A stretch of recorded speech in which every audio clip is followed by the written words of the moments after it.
Alright, hopefully this works. I don't know for sure.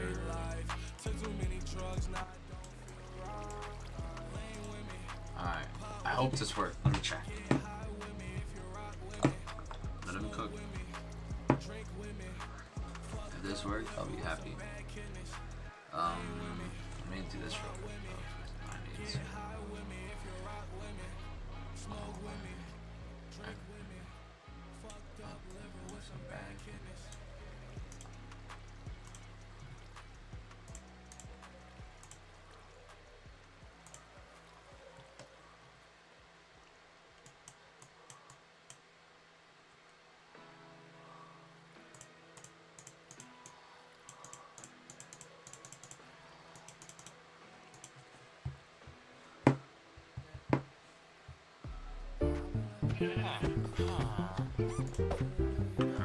Yes, sir. Already set right away. Alright, anyways.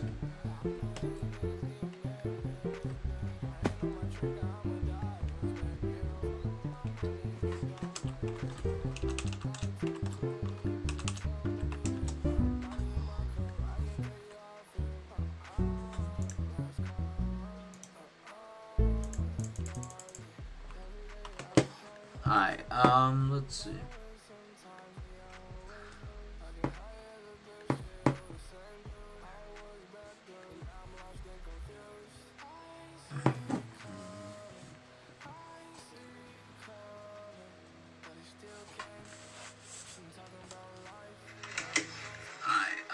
Let's see. Perfect.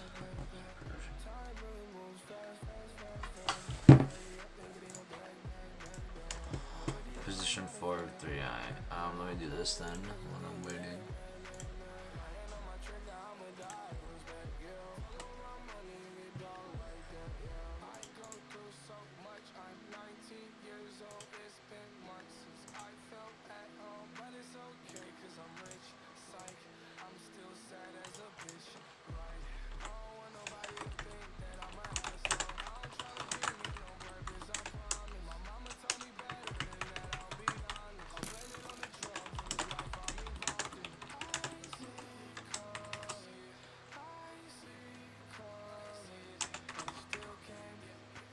Alright, there we go. Bang.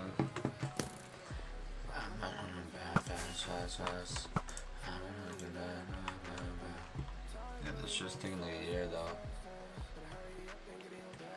I'm already used to grind this shit, like, I'm gonna make a bunker area for people to use and stuff. I just got bored because killing everyone was so boring.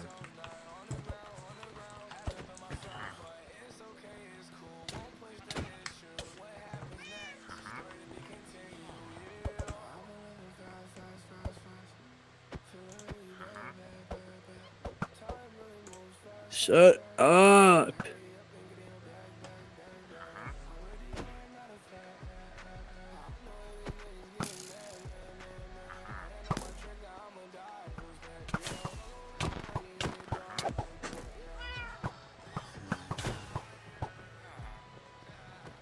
I'm trying to find something.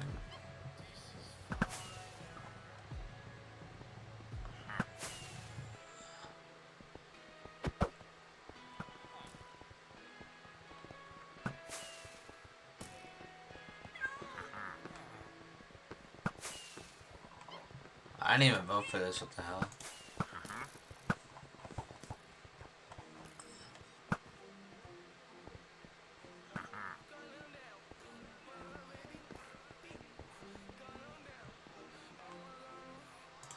Oh, we gotta wait, bro. It's down.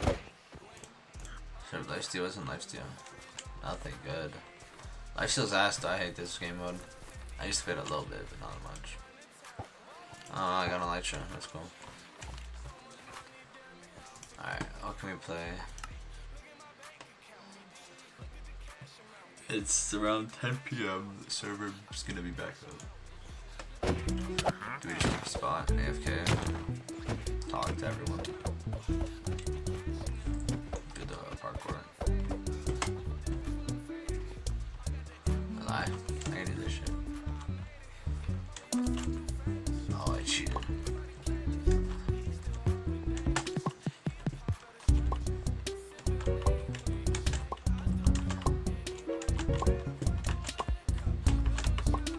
Oh my god. Fucking ass.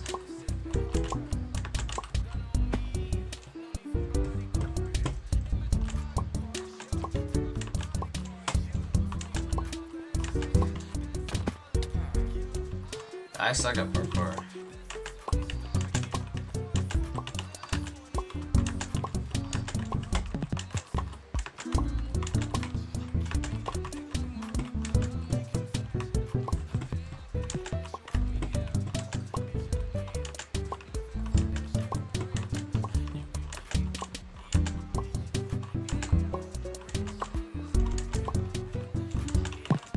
Oh my god.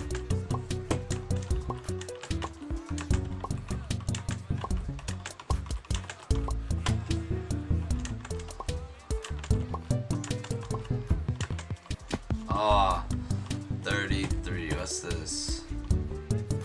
Sheep. I want a sheep. What's in here? Cosmetic ball. Who are you?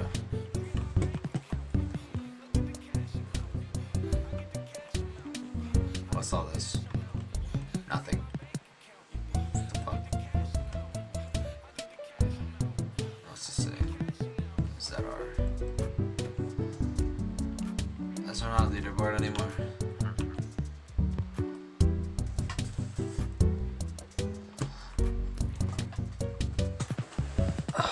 This is annoying. Because I was really trying to play. I ain't gonna lie.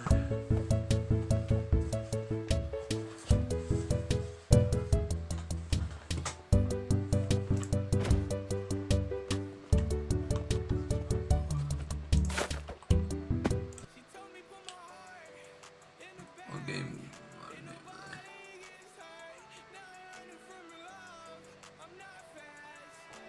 I don't know. It's kind of annoying.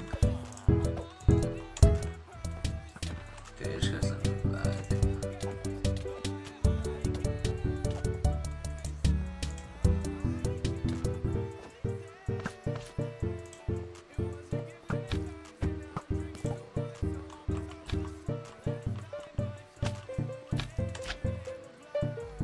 I used to have trials in the server as a little pussy.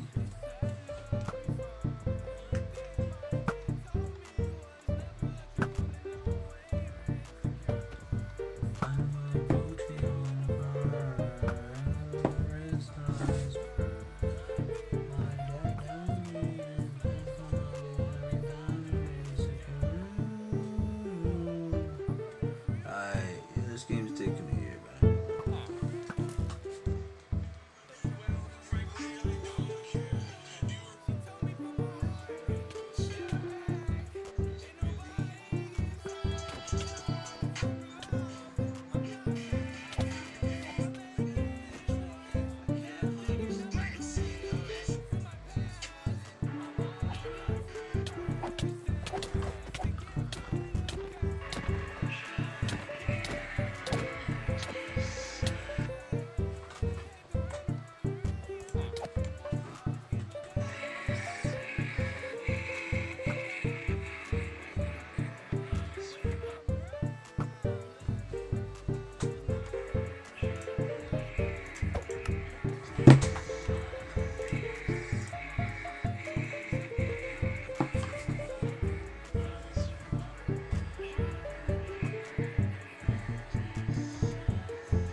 Yo, I got a new TikTok.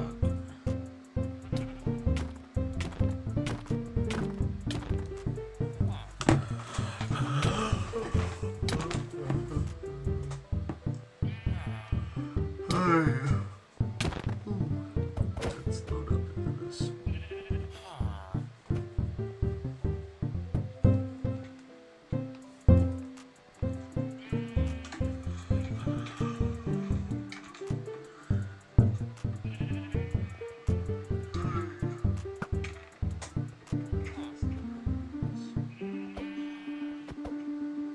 Yo.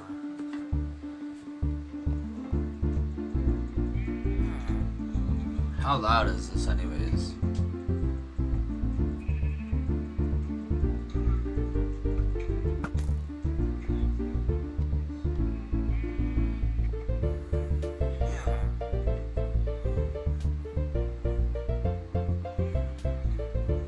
How loud is this anyways?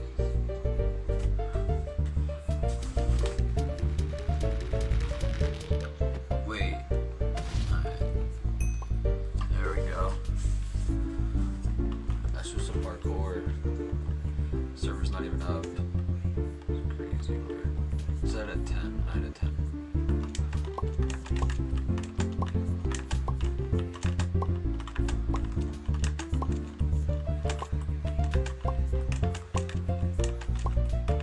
Gotta log into TikTok. Live stream on TikTok and shit. Oh fuck. Ass.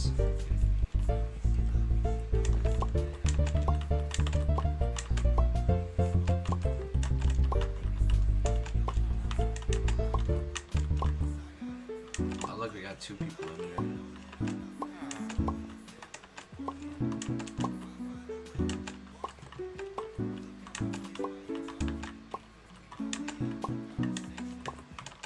Yo, what the fuck? I swear I did this like 2 seconds ago. Alright, tell me I do not just do this again. Oh, because I left and rejoined.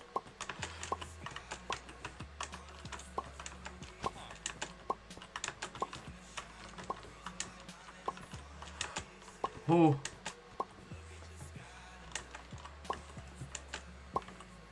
What the fuck? It's like throwing me off.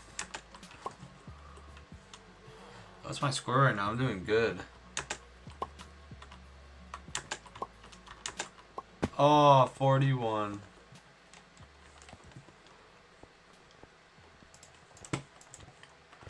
Can the server hurry up? I goddamn.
There we go. We got a server downtime thing now.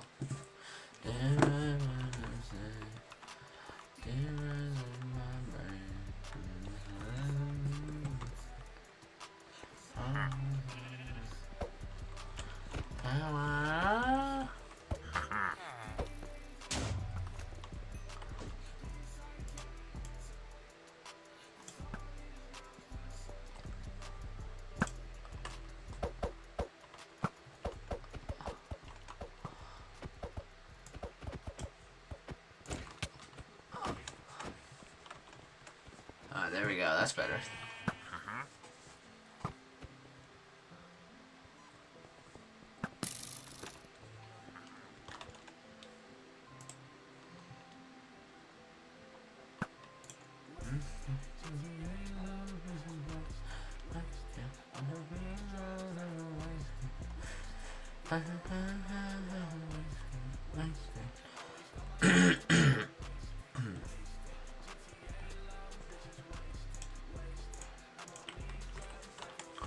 Alright.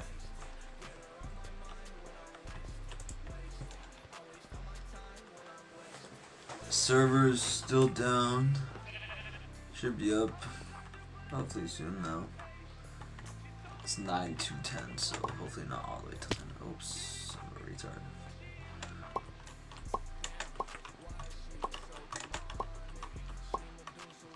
Oh, what? I did that last time, bro? What the hell? Hey, I swear, I saw that shit wrong or something, I guess. What the hell?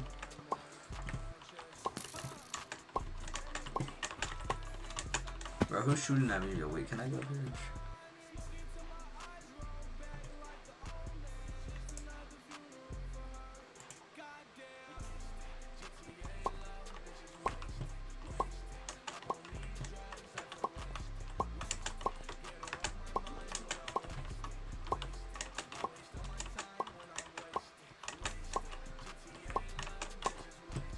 We're locked in. We got 2 viewers. Let's go. W shit. Hey.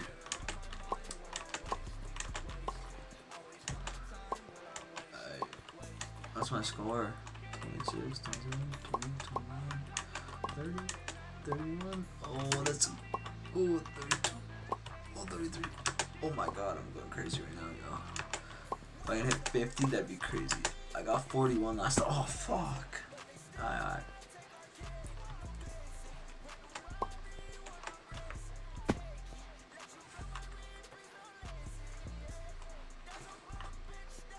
Hey, where's my rolls? Why am I a member? I should be like donator plus, shouldn't I? I have a mortal rank, bro. I'm a freaking virgin.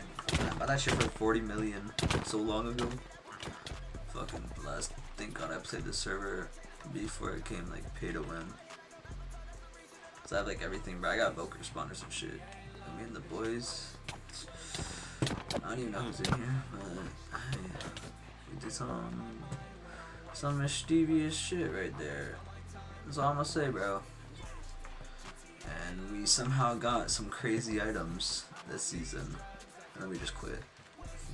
I was about top for like the first 2 months, and then fuck that shit. I fucking hate this game.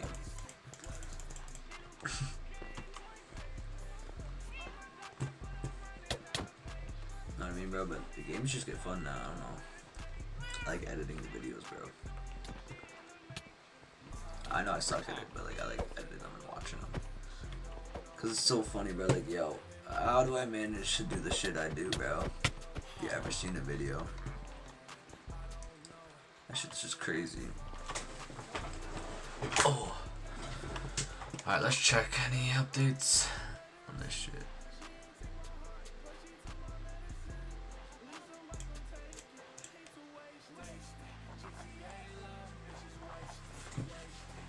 Alright, no updates on this so far.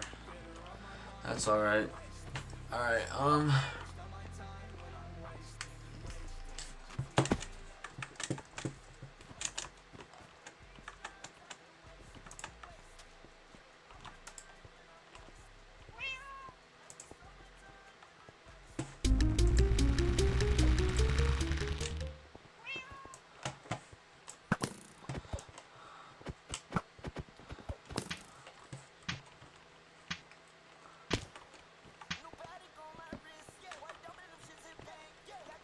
Can't double jump anymore. What the fuck?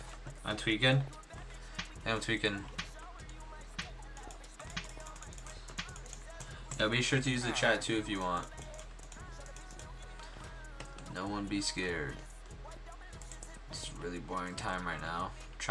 So what I'm gonna try to do is make my player warp a Voker spawner, and then people can kill him, and I'm gonna make my base really cool. Cause I never played the server ever since I made my area. We were gonna make a big castle, but I gave up and I just made walls, and I was like, alright, whatever. Like, I just built random shit.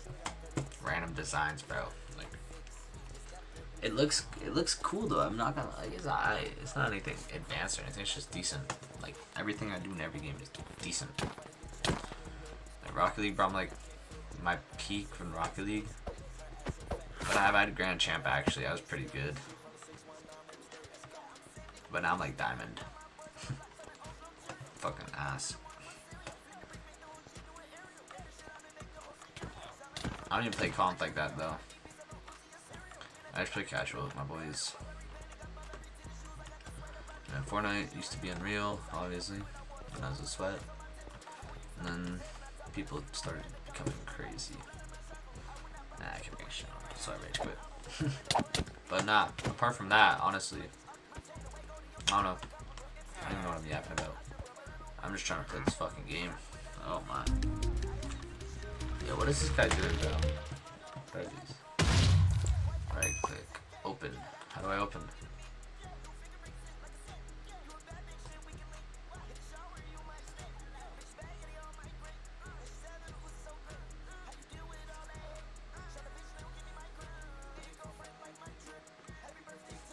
I don't know what the kids are yapping about. Not gonna lie. Was the server up? No, people are just leaving. They're like, fuck this. I mean, what can we play?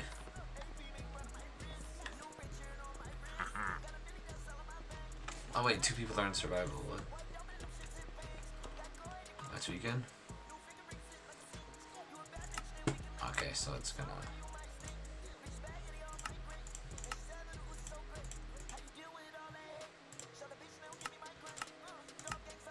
I don't know.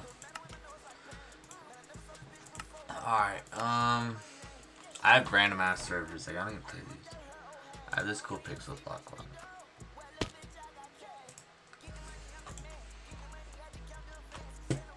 And this is what me and my boy were doing.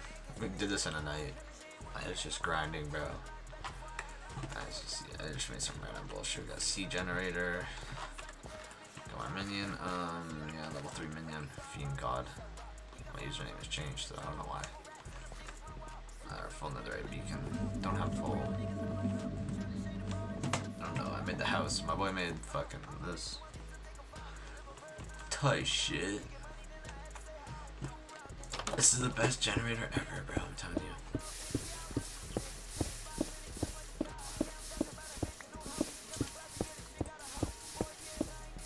Should see me on Zedar one block, bro. We were #1 island for so long because we were just tryhards. And then O Global, yeah, that's my boy, bro. He's smart as fuck. I ain't gonna cap. That motherfucker's yeah, he's something else, bro. Every server, bro, this guy just makes banking. Little smart Australian. Alright, what are we saying? Is that our survival? 1 of 13? Yeah, get shit on. I like that rank.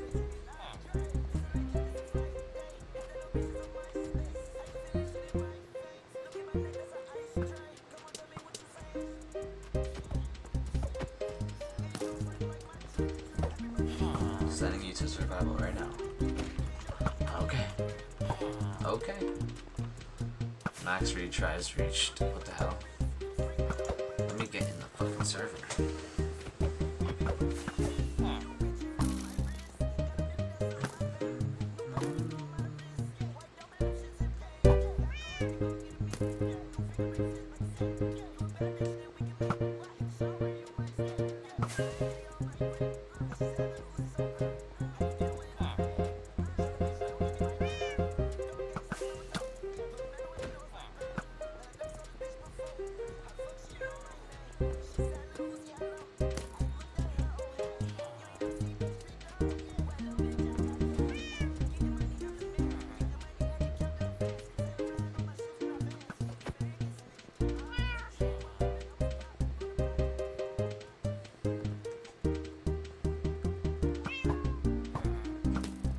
Yeah, I'm gonna make the totems like $1, yo, low key. Should I be nice?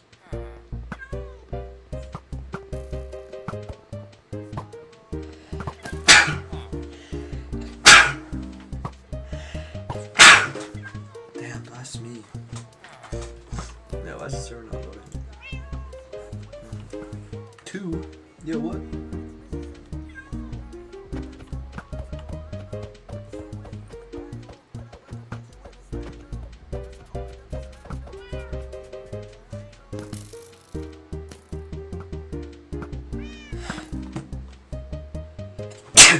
Damn, bro, I gotta fucking sneeze this, man.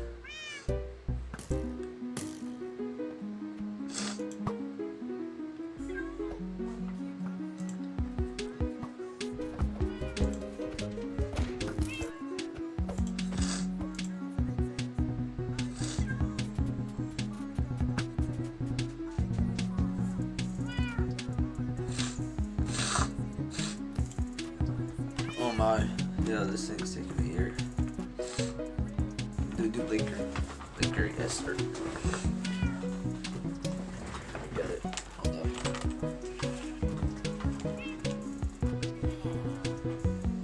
Alright, let's go. Oh my. I'm a fucking moron.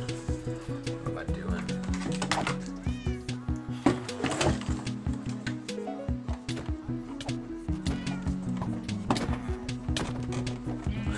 Tomorrow I'm gonna upload at like 12 and 6.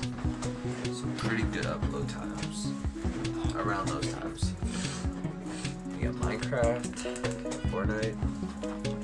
Fortnite, every kill equals a blinker was fucking fire. That's all I'm gonna say. Y'all be ready, y'all be tuned for that shit. That's all I'm gonna say. Y'all be tuned. Y'all be tuned for that shit. I'm telling you, bro. Putting y'all on this.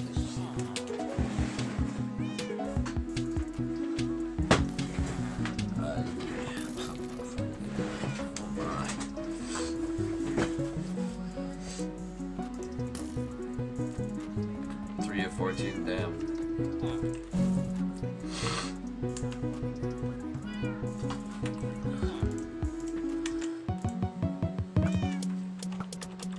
Alright, I have an idea.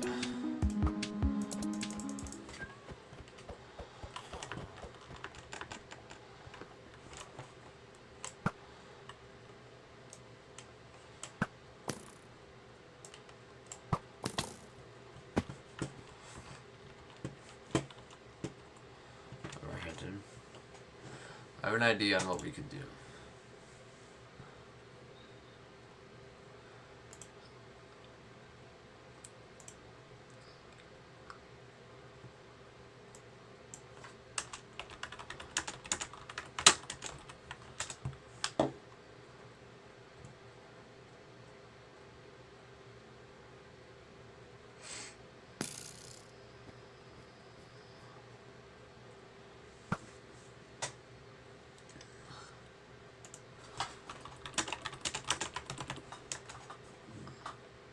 Right now we're gonna do try not to laugh.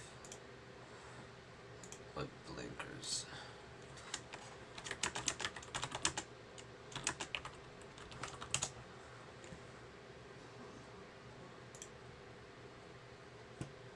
To a business with Shopify and break sales records with the world's best converting checkout. Boys, I don't know what went wrong in the world, but somewhere in Atlanta,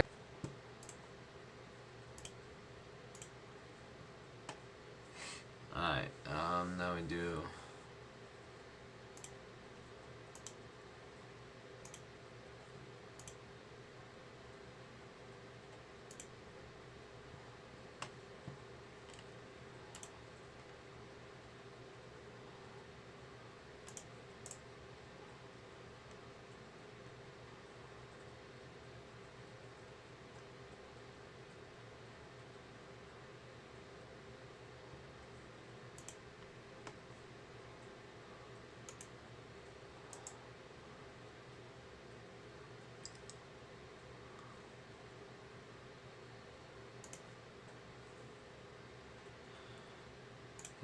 Bitch, I hope you take your notes. Pull a pocket.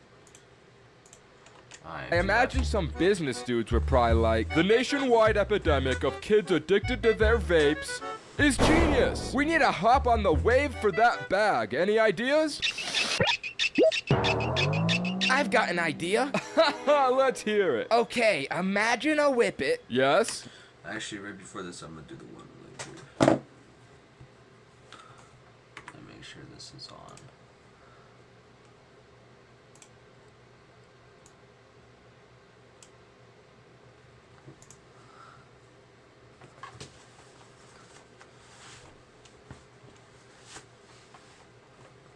Alright,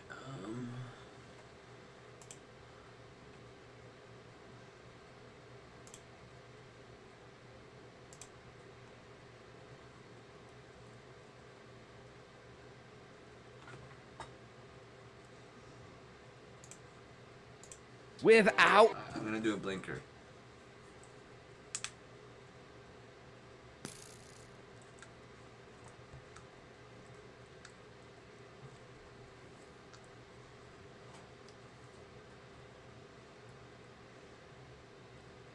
Hold up. Alright, here.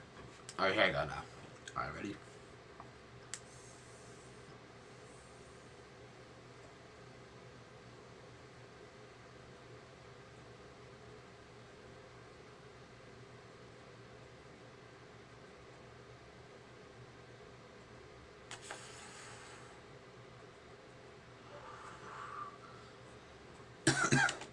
The whipped cream Yes? with tons of fun flavors. Yes? Marketed as a whipped cream dispenser so we can legally sell it.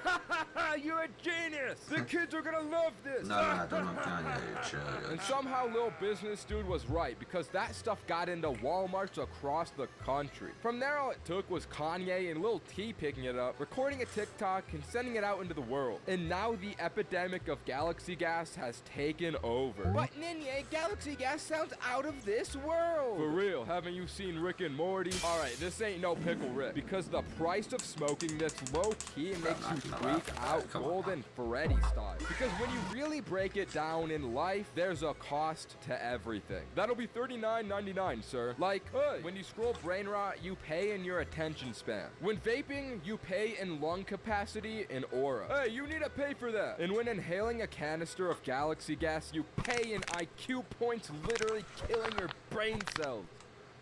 And also your aura. Excuse me, sir, did you just murder that person? Oh, not to get real scientifical, but galaxy gas is just flavored nitrous oxide, aka the enchanted whippet, aka laughing gas. Oh, I love laughter. But this shit ain't nothing to laugh about, dog. It's probably like a 5 on the lethality scale. You need the vape and skibbity toilet crafting recipe, because this shit is literal canned brain rot. Oh, I love Skibbity Toilet. You are beyond saving, bruh. This shit literally causes hypoxia By depriving the brain of oxygen and killing brain cells? Don't believe me? Here's a correlate.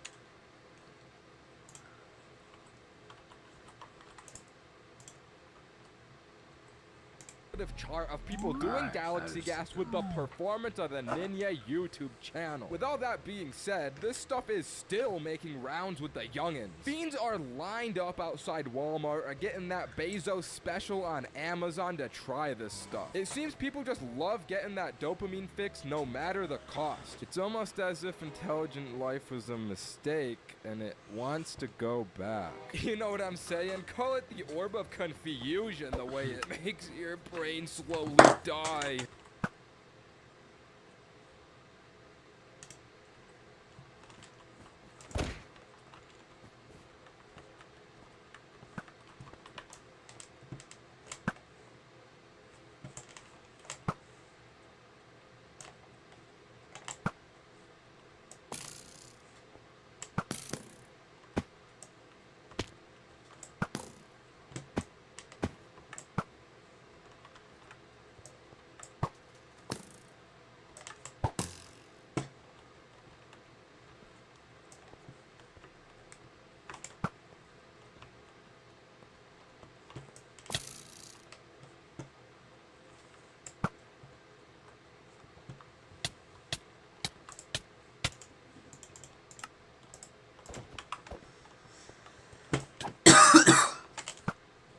Nah, let's get back on YouTube.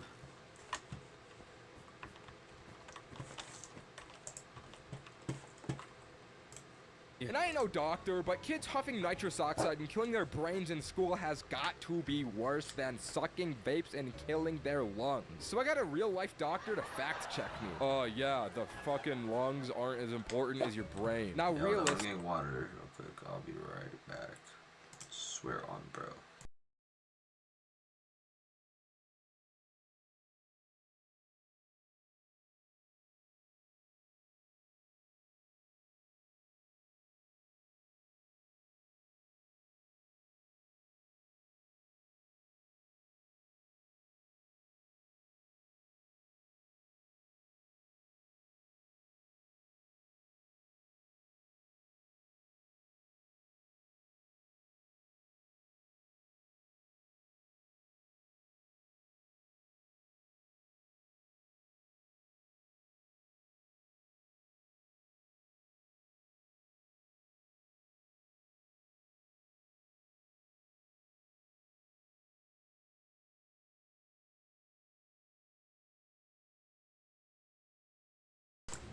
I'm back. The only people doing Galaxy Gas are dudes that want to try it once out of curiosity, regular users with genuine brain damage. There's a few people in wheelchairs from nerve damage, Kanye West, and lastly, me, exactly 2 weeks ago. But Ninja, you can't do Galaxy Gas. You just told us how harmful it is. Alright, listen, if I'm gonna start barking about this, I gotta be willing to bite. For investigative sake, I've put my life at stake here to see what the hype was about. And if Galaxy Gas is truly as harmful as people say it is. So locked in at Walmart, I start looking around for some Galaxy Gas. But like, where the fuck do you even look for Galaxy Gas? I don't know if this is in the culinary aisle, the pharmacy, my fat ass big back was in the bakery. So I go up to the employee like, yo, do perchance you guys potentially have a canister of Galaxy Gas in stock? Which is already top 3 humiliating bum moments of my life. Next to when I close Instagram Reels, only to immediately open the app again, and when Twin found out that Ninja was fucking with the school boss. So Walmart dude's like, the fuck is Galaxy Gas? He looks it up in the little Walmart inventory doohickey, and turns out that stuff is sold out. If you want, man, I can have it shipped to the store. And this may have been the top 1 degenerate bum moments of my life, but I chose to ship Galaxy Gas to Walmart. And 2 days later, I woke up bright and early with a smile on my face and the birds chirping in the windowsill combo. Chirp, chirp, chirp. Life was feeling all sunshine and rainbows because I knew a fresh canister of Galaxy Brain Rot was waiting for me at Walmart. So I head over and acquire that stuff, finally able to see what all the hype was about, and finally able to see if this would be the end of my life. But I wasn't about to die alone. I had to make this an event and gather the whole squad together. We're all standing around this canister like, guys, I think we all know what we should be doing first here. Talk to CIVC to see how we can help get you moving on all your travel ambitions. They're really gonna give me Does ads. Galaxy Gas actually make whipped cream taste better? As complete bullshit as this product's marketing is, this is technically the intended use. We got the heavy whipped cream sugar connected to the dispenser infused with nitrous oxide, and after shaking vigorously, we had created what could only be described as the shittiest whipped cream that we have all ever consumed in our entire life. What the fuck, bro? What the fuck is this shit? Now, let's actually try this. Who's doing this first? Boys, I should do it last to build dramatic suspense for the video. Truthfully, I wanted to do it last because if somebody died here, it wouldn't be me. All right, boys, I guess I'll do it first. Wait, I want to do it. No. Roman starts inhaling this. Unbeknownst to us, he hit the Galaxy Gas way longer than he should have. We didn't know what we were doing. Roman then proceeds to completely fall backwards onto the ground. Oh shit, he's having a seizure. Oh my god. He needs CPR. CPR? Hey, bro, why'd you do that to him? What the fuck? Yo, guys. We got the ambulance on the way, dog. You'll be all right. Nah, guys. I'll resuscitate him. Guys, I'm fine. This feeling, it feels otherworldly. Oh, for real? Let me try this. And then Roderick started to dance and prance around the room. This was unsettling. Bro lost himself in the feeling. But next up was Adam. All right, boys, let's give this a try. Stone cold, as if eldritch horrors had appeared before his very eyes. I don't know what happened inside of Adam's mind in that moment, but it was not good. But since the 3 soldiers were still alive, it was inevitably my turn. I inhaled the galaxy gas, and what happened was that I felt lightheaded for approximately 8 seconds before returning to normal. That was fucking it? People die for that? This shit pissed me off. It didn't even feel that good. This wasn't even worth the inconvenience of going to Walmart. I was left more confused than before I tried it. Fuck Galaxy Gas. For real, bro, this shit is ass. And we threw it off the balcony of Adam's $10 million house, never to be seen again because nothing good ever comes from Atlanta. The Pendulum to a stoner is the equivalent to a peasant's potato farm, meaning it's quite literally the bread and butter of our lives. Because of that, most people end up smoking them for their first time. But for me, this was my second time. I was posted up inside Big Bro Roderick's incredible house one winter evening. We both felt awesome with very impressive looks on our faces. There were supposedly big plans. Alright, bro, that shit got me. He said second time. That shit got my ass hard. Blinker.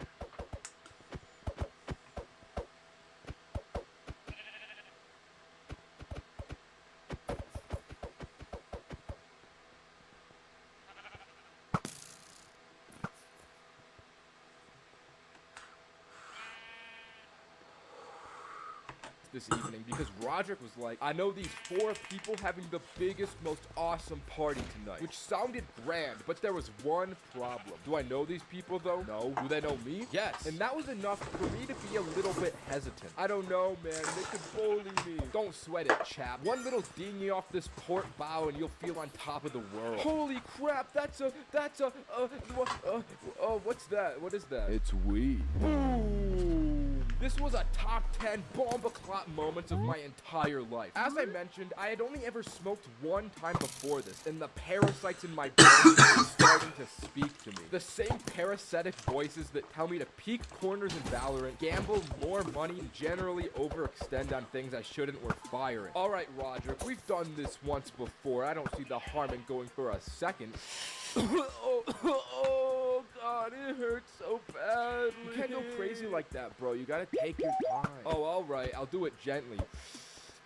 Are you good, bro? Yeah. Alright, my boy, let's head out and drive to this shindig. As we start to drive, all this time in the car allows me to grasp the gravity of the situation I'm in. The world started to change around me in ways I didn't understand, and I felt an awe-inspiring feeling in my fingertips. I could not act right, and I started to go crazy until immediately locking it, because I was about to enter a home I didn't know with 4 people I also don't know. Hey, bro, if they see me like this, what do you think they'll think of me? Oh, I think you're gonna be all good. Bro, oh my god! I had a bad case of the poo-poo eyes from those Pendulum tokes. You look awesome, dude. You'll be okay. Just put on these cool shades and they'll be very impressed with your style. Whoa, I feel like I'm #1, dude. So as we pull up to the house, there's only one single objective on my mind. I need to convince each of these people that I'm sober. Because if they see me high, they're gonna think I'm an addicted bum. We walk in through the front door and there's already a major fork in my plans. Roderick had actually brought me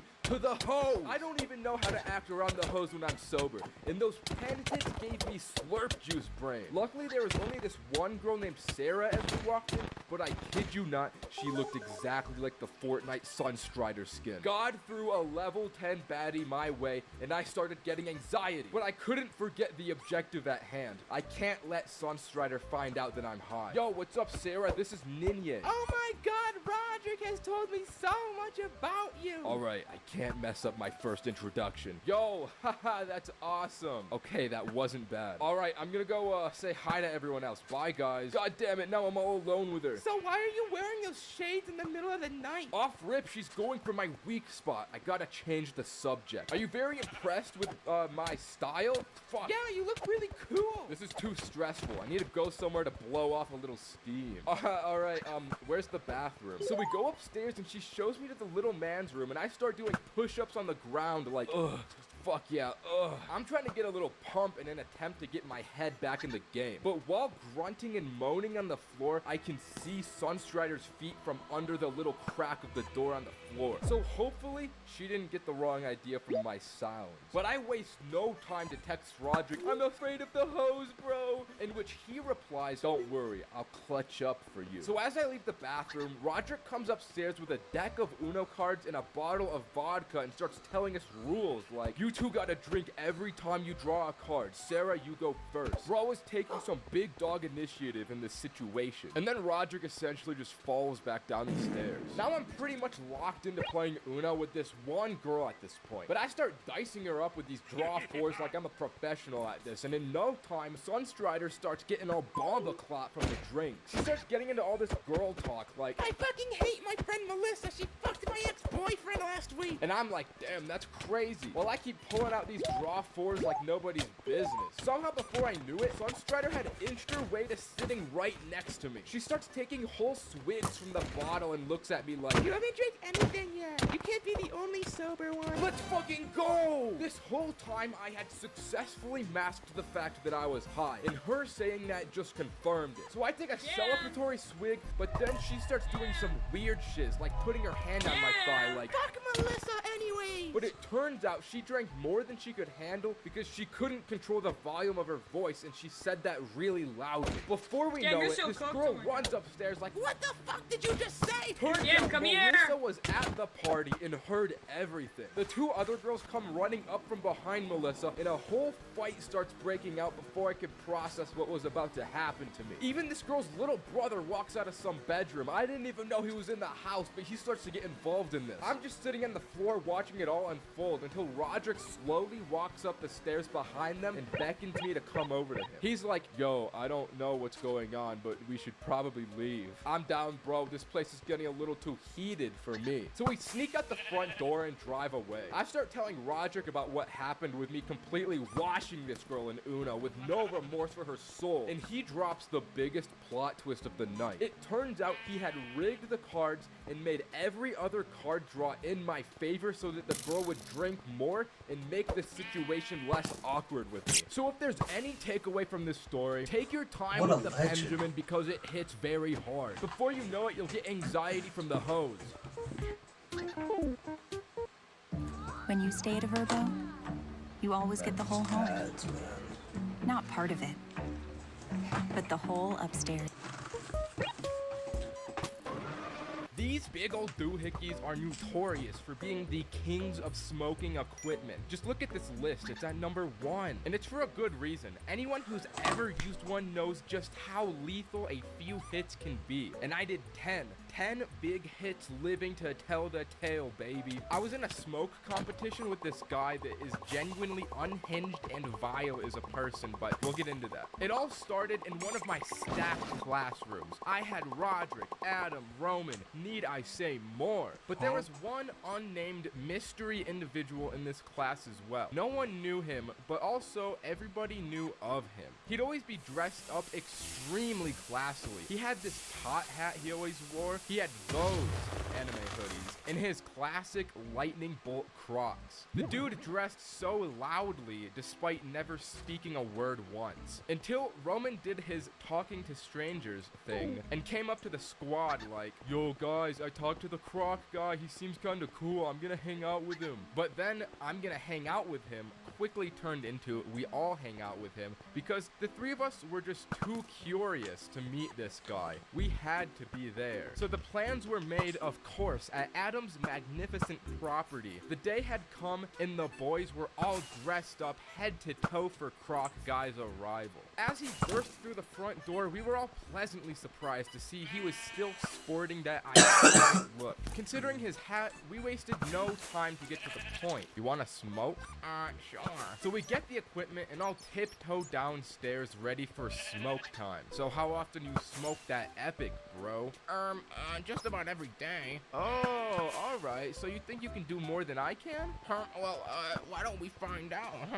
So I grab that thing, take a hit, and pass it over to him. It goes around its rotation about 3 more times before the big man Adam has to tap out. 2 more rotations, and Roger taps out. Then ultimately, once we get to the 7th hit, I look over at Croc Guy, and he says to me, I can't do this anymore. So me and Roman do a celebratory dance to commemorate victory. I feel on top of the world! We need to go to the gym! So we go into Adam's home gym. Like I said, he's got quite the estate. And me and Roman start hitting this punching bag with no remorse for our hands. In the face of success in 7 bong rips, there was no pain to be felt. But Roman must have had some serious demons because he took it pretty far, but he's the unhinged one, so it's not unexpected of him. After we broke our actual hands, we walked back over to meet with the group downstairs. But it's important to note as we walked back, I was walking behind Roman. We were met at a crossroad where going left would lead us downstairs, which was where everyone was, but going right would lead us to Adam's bedroom, where I could swear I heard some kind of noise from. But I had thought that everyone was still downstairs. Did they come up to Adam's room? Roman didn't hear this, so he kept walking without realizing I had stopped behind him. So I turned alone and walked towards Adam's bedroom, and as I walked in, I see the Croc Guy laying on the floor, but I didn't see anyone else. Yo, what's up? No response. I walk closer, and I see he's passed out in a weed coma of some sort. But as my eyes wander down, I see the Croc Guy is, exposed. I'm frozen for a moment before I slowly just walk out of the room to not make a noise. Bro, what was that? I knew we should have never hung out with the Croc dude. Oh my god, I need to tell everyone else about this right now. Once I got downstairs, I see Roderick freestyling and I freeze up again. Being as high as I was, I realized it would be pretty awkward to explain the situation to them. So alternatively, the plan was to naturally lead them into finding out themselves. But before I said anything, there was one absolutely fire bar Roderick said during his freestyle, which went along the lines of, "She didn't want to fuck me, but she should have." After that heat was spoken, I said, "Guys, let's all go upstairs." "Okay, but let's smoke more." So we do the bong rotation 3 more times before going upstairs, and I'm just hammered. I am smashed from these hits, dude. As we walk up and towards the room, Roman yells out, "Bro, we need to go to the pool. I want to see what the water looks like." So the great Croc Guy reveal was delayed while the 4 of us sit by Adam's pretty sweet indoor pool. But to be honest, because of all those extra bong rips, I kind of forgot at this point the trauma that I had seen earlier. Something had snapped inside of me just out of nowhere at this pool because I'd start talking to myself. "We're going to war, boys. This is gonna be the end." "What are you talking about, bro?" "We're in the cryopod, bro. We're freezing ourselves in the cryopod before we go to die at war on the fire planet." "You're on something else right now." "Yeah, I have no idea what he's talking about." "Tell me, should I die for my family or for my country?" "Definitely the country, bro." "Yeah, definitely. When I'm out there, I don't have a family." I just created an entire headcanon in my mind that we were these space soldiers. I don't know where it came from, but it was funny. "We should leave the pool. Roman, that was a shit idea." As everyone left, I kind of lagged behind for 30 seconds or so before I got up. And because of that, I exited out of the wrong door because I'm directionally impaired. I ended up on the other side of the house in the living room. There was jazz playing, the Christmas tree was set up, dim lighting. This was the absolute peak environment to be in. So I sat down for a minute alone to take in the environment when my peace was suddenly interrupted by screaming at the other end of the house. Then I finally remembered that atrocity in Adam's bedroom that I forgot about, but I didn't bother to go over there since the situation I was in was just too good. So I just laughed about it alone from a completely different end of the house while my 3 friends just went through torture. I couldn't be bothered when I was this high and cozy. Eventually, I just kind of fell asleep and the boys handled it. I don't know what exactly they did to the Croc Guy, but whatever happened was surely a solution. Okay, that's the story. Subscribe. Sleepovers with the boys are sacred moments to see how many boundaries you can get away with pushing, even if it means overextending a bit. It's what makes it fun. Alright, we're gonna do another one right now. Alright. Screw that hoe in. Server should be up soon.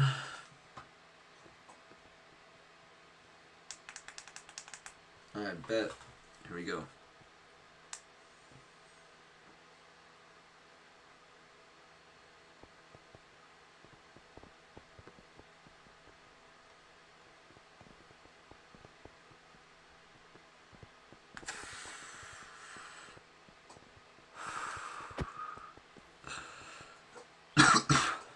Okay, let's go.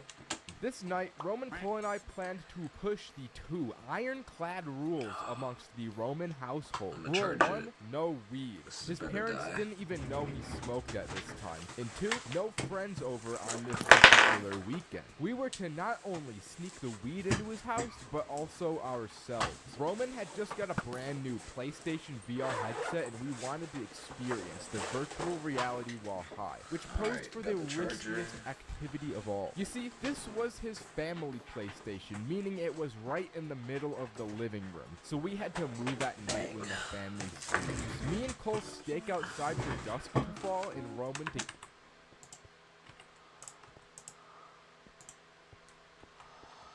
Let's look, any updates on the server yet? Like, damn, they really ain't updating this shit.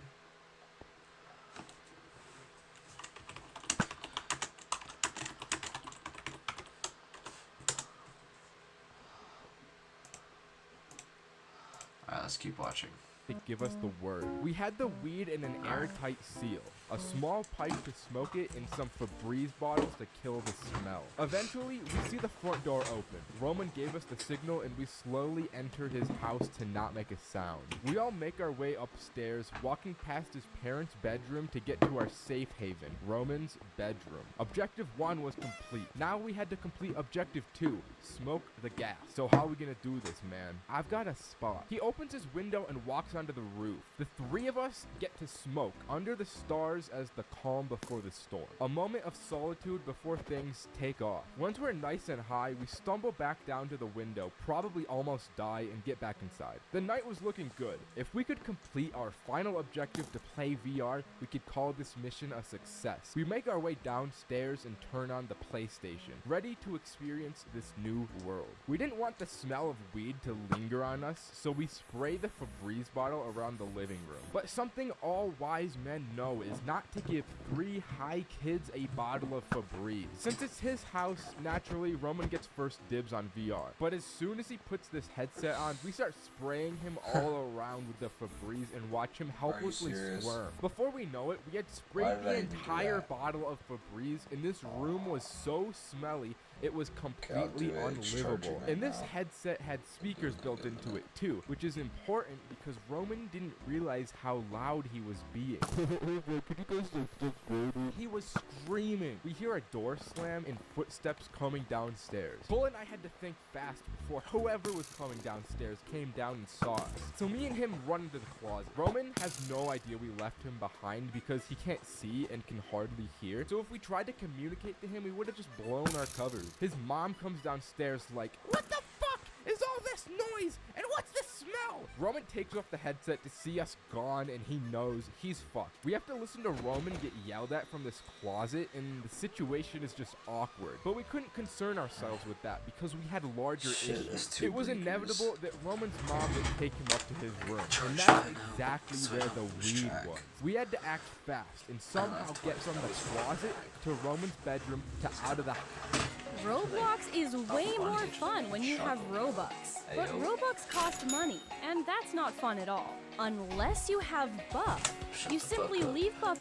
house without being detected. Luckily, the Febreze came in clutch because it made his mom stand in the kitchen and not the living room. This allowed us to open the closet door and hug the corner up the stairs undetected. We run to his bedroom, get the weed, and we're like, what in God's name do we do now? We couldn't go out the front door. The only escape was through his window and onto the roof. Me and Cole sit out here just talking about how fucked Roman is. Alright, as long as his mom doesn't see us or the weed, we should be good. But what are we supposed to do? Just sit up here all night? Well, at least we have the weed on us. So the two of us, stuck between a mom and a hard place, resort to smoking more. I mean, what else are we gonna do? Some time passes and we see a head poke out the window. Yo, Roman, are you good? But this wasn't Roman. It was actually his dad. The two of us are paralyzed until he talks. Yo, what's up, guys? What are you doing up there? He sees our weed and puts two and two together. You know what? I used to smoke weed too all the time as a kid. I don't want to freak you guys out. So he uses his dad magic to get us through the house undetected, drives us home, and we get out safe while Roman takes the fall for us. Okay, that's the story. Ring the bell. Bye. At one point, we've all consumed more substances than we can take and lost some sort of bodily function. Whether that's the loss of literal control over your body or the loss of your mind, so you just act on all. There we go, one.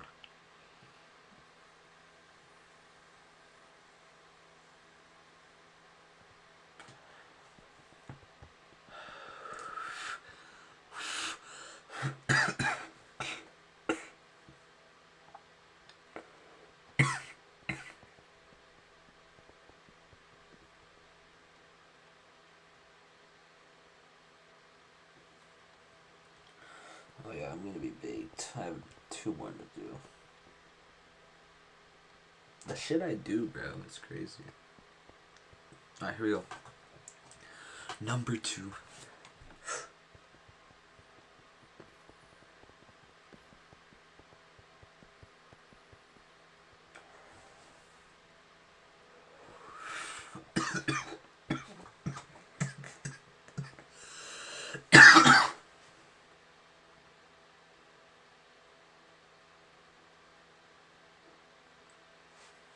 Okay, got 2 down.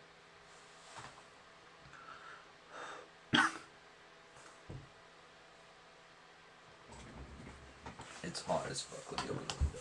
It's really hot in my room. Holy. Alright, we got one more. It's getting coded, and I'm gonna have to go for. I'm gonna see that bitch and see some bumba. Alright, let's see. Is there any more? Let me check the game real quick.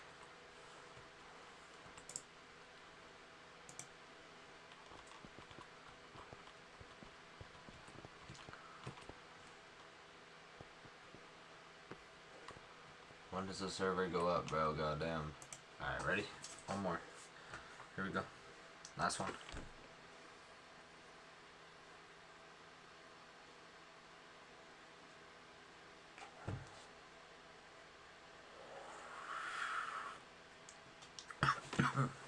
Damn.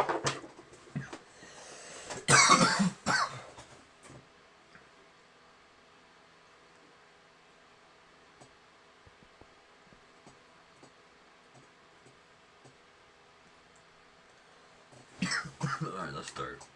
All of your primal monkey thoughts. Either way, something is lost. So even if this story is the highest I've ever been, if you've watched me for long enough, you'll know that the only thing that I lose is my shame. I have an ability to hard body substances without ever dropping. So at least originally, this night was going to be planned as a mushroom trip between me, Roman, Adam, and Roderick. And I'll just skip the scene setting because I know you just want to see the drugs. So me and Roman pick up 6 grams of shrooms, stop by the Holy Land for snacks, arrive at Adam's luxurious estate, and get inside to prepare for the Ninja content farm. Also, Cameron was there too, so let's not forget about him. Round of applause for Cameron, although he was going to be sober and exclusively doing homework on his MacBook this night. So you got the stuff, my brethren? Yeah, bro, I got it right here. Let's just bust this bad boy open. We got gypped. and the plug only gave us 4 grams. So the 4 of us ended up only eating 1 each. Right after eating these mushrooms, Adam, Roderick, and Roman ran off to probably smoke, but me, I'm more reserved than that. I made the respectable decision to stay back and help Cameron with his homework. And it wasn't because I like him or anything. So me and him bust through a good chunk of these questions until these words start to become a little hard to read. And these mushrooms are making my belly feel a little queasy. Those 3 goons that left before bust through the door and instantly and simultaneously start explaining how the mushrooms feel to Cameron for some reason. It's really cool, bro. It makes me feel really cool. Yeah, it's awesome, bro. It feels superfluously awesome. It makes me feel alive. It makes me want to take someone's life. Between my upset tummy and the juxtaposition from solo Cameron time, it felt like I got punched. Boys, I want to do homework right now. Frick you, bro. Fuck off, bro. What are you talking about? I was being bullied. You know what? I'm gonna go to the bathroom. Oh my god. Despite us all having just 1 gram each, they were enough. These were some strong guys. As I had that moment to myself and overcame the queasy, I left the bathroom and everyone was gone. Although, I heard faint music from the porch. As I walked out, I see these 4 are smoking a big dog style cigar in the snow outside, and Cameron was making beats in Logic Pro. Ooh, there's the big homework, baby. What'd you do in the bathroom, bro? Put a diaper on? Did you put a diaper on in the bathroom? Fuck homework, bro. Check this out. This was my snapping point. My friends were relentlessly bullying me, and I had to do something now to redeem the great Ninja name I was known for. Give me that cigar, boys. Check this out. Damn, bro, you're not supposed to inhale it. This didn't exactly hit the way I thought it would, but in this moment, a shining opportunity presented itself. Who wants weed, boys? So all of us, minus Cameron, scurry our little feet downstairs, into the garage, and hop in Adam's classic weed Porsche. Adam pulls out the big dog bong, and I knew this was the time. This was the moment I would fully redeem my stained legacy and go down a legend. I got handed the bong first, and as I held it, all my memories flashed through me like visions. When Roderick called me a homework baby, when Roman said I wore diapers, it would all be sanctified in this moment. I lit up, and as I'm sucking on this bong, I don't let go. I take the biggest bong rip of my life until my lung capacity can't take a single more milliliter of smoke. As I exhaled, the entire car is filled with smoke, and I'm coughing like Walter White. This shit hardened. Afterward, I just lay down in the back of the car while my body recovered. The bong was passed around a few rotations, but I couldn't take any more, so I just waited until we all finally got out. And once I stood up, I realized how high I was. So as we all stumble back to the bedroom, I go up to Cameron and I ask him, bro, let me see the laptop. Oh, I had a golden joke cooking. I sit down with Roman in an attempt to open Google Images, search for Patrick Bateman, and my joke was gonna be that I said that was Cameron doing his homework. But I only got to search Patrick in the search bar before I hit enter, which brought up Patrick's star, which had this image from an Amazon link to a Funko Pop that the 2 of us found a lot funnier than the original joke would have been. But then I took it further by clicking on the image, bringing me to Amazon where I bought it. I bought the Funko from Cameron's laptop on his account with his card and shipped it to his parents' house. I was on fire. I was in my element here. Then Adam brings out the vodka and I'm chugging that thing like a Division I football player. Then Adam brings out the canned wine and I'm chugging those things like a Division I football player. I had completed the holy trinity of substances, earth, water, fire, but I was missing air. And I don't normally do this, but I start ripping Roderick's vape. And with all these substances combined into me, I was just like Avatar Aang. I guess my mind was still on SpongeBob because I really wanted Cameron to play the outro song from SpongeBob on his MacBook. But the video Cameron brought up wasn't just the SpongeBob outro. It was, I put the SpongeBob outro over the end of humanity. And as soon as this video came up, I had another golden bit to come to me. One that would even top the Funko Pop one. Cameron, hold your laptop up so that everyone can see. Boys, this video is something I've worked very hard on over the past few years, and I'm so happy to finally have it come to fruition. You didn't make that, bro. That's a YouTube video. They want you to believe that. But let me continue. As you know, my YouTube channel has grown at an extremely fast rate recently, and I wanted to celebrate the monumental achievement of 200,000 subscribers with a celebration that's fitting. So I've planted 200,000 bombs across New York City, and what you're seeing now is live drone footage broadcasted from my channel. But it's not just New York. The more subscribers I get, the more bombs I plant, until even we are engulfed by fire and explosion. It's just my way of saying thank you for all of the support I've received thus far. As you can imagine, that bit killed it. I could confidently say that my name was saved from the disaster of earlier that night. I walked out of the room and into Adam's library, basking in glory. Like I said, he has a luxurious estate. He has a library. And still vaping, I sit on his oversized reading throne until I passed out for the night. Okay, that's the story. Subscribe. But here's a big one. You people have wanted this. My first time getting high, as it goes for most people, was a crazy experience. Now, I was at my friend Roderick's house. He's a classic guy. He's in just about every story that I tell at this point. Roderick's house was not like any other house. He lives in luxury. A luxury that a poor, under the poverty line boy like me will flip his shit when he sees. I mean, he's got a piano as you walk into his house. He's got a projector as a TV in his living room. This is the shit you see LA YouTubers live in. He lives in the Incredibles mansion. So Roderick was the weed expert that was going to show me his ways, and I was his apprentice. And this wasn't just my first time smoking weed. I should mention it was also my friend Roman's. The three of us were all sleeping over together this night inside Roderick's nice-ass house. Roderick was... This dude, Artemis, is probably one of my favorite too. Like, that crow vibe with the sniper is wicked. You got, like, someone else like this dude, which is Ajax, who is... The character in itself is a dude riding a massive dragon. No, they're not even separated characters. We got Lucius over here, a sick-looking hut dude with the crossbow. I love this sort of stuff. Like I said, you'll find something for everyone. We've got lizardmen, we've got werewolves. There is a bunch of different characters in this game. We've got mechs. There is just so much stuff, and I just love these character designs. Download Watcher of Rounds for free now.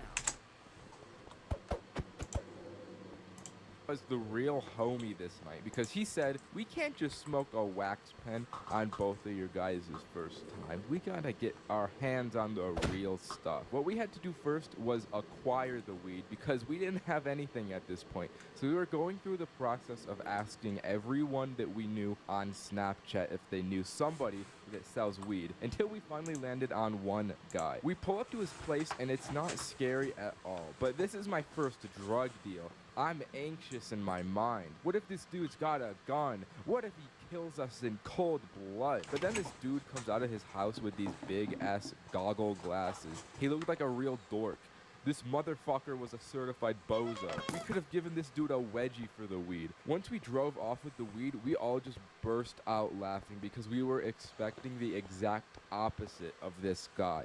We had acquired our first weed. Roman and I were just marveling at its beauty. We felt the weed, we smelt the weed, but most importantly, we wanted to smoke the weed. Before we stopped back at Roderick's, we drove to the gas station and he was like, I'll be back in a minute. This won't take long. He comes back with a bottle of Sprite, a pack of gum, a pencil, and a straw. Yo, what is this all for, bro? You'll see, bro. You will see. So we drive back to Roderick's place, run to his bedroom, and assemble all of our stuff. Roman and I just sit back while Roderick works his magic. He drinks the whole Sprite bottle, takes a gum wrapper and wraps it over the top. He pokes some holes in the wrapper and then he stabs the side of the bottle and sticks a straw in. And just like that, we had our own homemade bong made. It was a pretty jank way to smoke weed and it didn't work all that effectively, but we had to make do with what we had. We were on limited resources. So we smoked out the Sprite bottle. And I don't know what was in this weed, but it affected Roman and I in a way weed has never before since then. In my going for a walk on mushrooms video, I mentioned how the mushrooms made my vision like in Minecraft, how your FOV can increase. In my experience, that's pretty usual for mushrooms, but this was the one and only time that I've had this effect solely from weed. And it wasn't just me. Roman had the same experience with his vision. It was so weird. I don't know what was in this goddamn weed, but it had us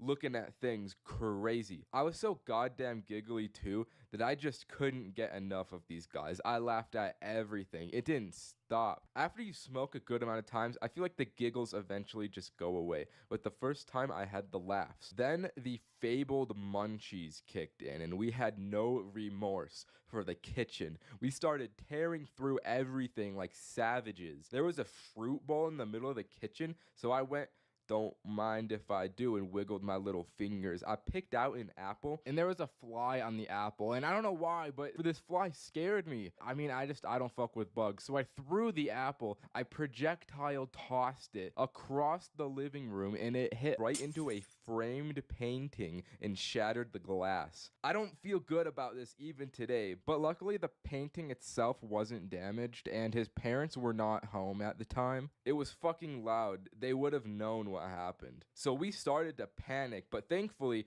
Roderick is the real homie because he vacuumed up the glass for us. Lord knows neither of our asses could have functioned a vacuum in our current state. And by this time, I started fucking up the Pop-Tarts and I just forgot about what happened. I wasn't joking when I said we were savages. We were on a real ruffian shit. Roman went back to the room first with his snacks, and as I followed behind him, I entered the room to see that he was unclothed. He was only wearing his undies. He was sitting on Roderick's bed, eating a family bag of chips and watching YouTube videos. I feel like it's almost a universal experience where people smoke weed for the first time and search videos to watch while high on YouTube. And the same videos always just come up too. I know that you have seen this cartoon before. This video had us mesmerized. It was beautiful. We went on a YouTube binge for like over an hour or so, and I couldn't tell you how it happened, but we eventually ended up on Diary of a Wimpy Kid YouTube. We were just enjoying some classics like Greg Heffley is a Sociopath. After we got bored of YouTube, we put on some lo-fi beats, and Roderick had this light projector that put stars all over the walls, and we fell into a slumber. I was paranoid the following week or so because I thought his parents would have noticed the painting frame that I broke, but they never really did. Because of me, there's a painting with no glass in his house, and to this day, nobody has really noticed it at all. So that was the story of the first time I smoked weed. Okay, bye-bye. I haven't gotten high in school very often, and anyone who has gotten high in school would know why. It always sounds like a good idea at first, but in practice, it can be so goddamn scary. Now, this story isn't just about me getting high, but instead the whole squad was smoking in class. And under those circumstances in mind, you know shit had to have gone down, and it did. So it was the first day back to school from summer break, and it was the morning of that day before the classes had started. As the nature of the first day of school goes, I was pissed off, and so was my boy Roderick, the same guy from the mushroom story. We were pissed we had to be back in this place, but it also was sick to see everyone I didn't see over the summer. So we were greeting everyone in the grade, catching up in the hallways, when none other than the man himself, Kevin, comes through the doors, beelines straight to the two of us and whispers in our ears, "Bro, meet me in the handicapped stall real quick. I got something to tell you." Which, may I add, is an insane way to greet someone on the first day back from summer break, but we followed him into the bathroom to see what was up. As we walked in, Kevin is standing on the toilet like he is about to give a speech to us and says, "Guys, none of the three of us want to be here. Wouldn't you guys agree?" And we nodded our heads. To buy or not to buy? That is their question. And nobody knows shoppers better than Shopify, the undisputed, undefeated checkout champion of the world.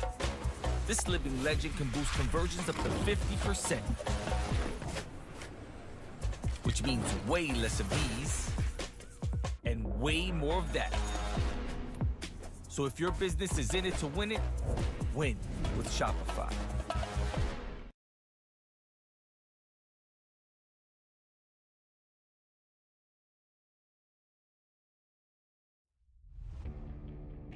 When I first started Eve, I was a miner, and I was really tired of getting blown up by people all the time. So I decided, instead of being the hunted, I would become the hunter. My favorite role is to be a Logi pilot. I really enjoyed the idea of being the god of the battlefield, be in charge of deciding who lives and who dies.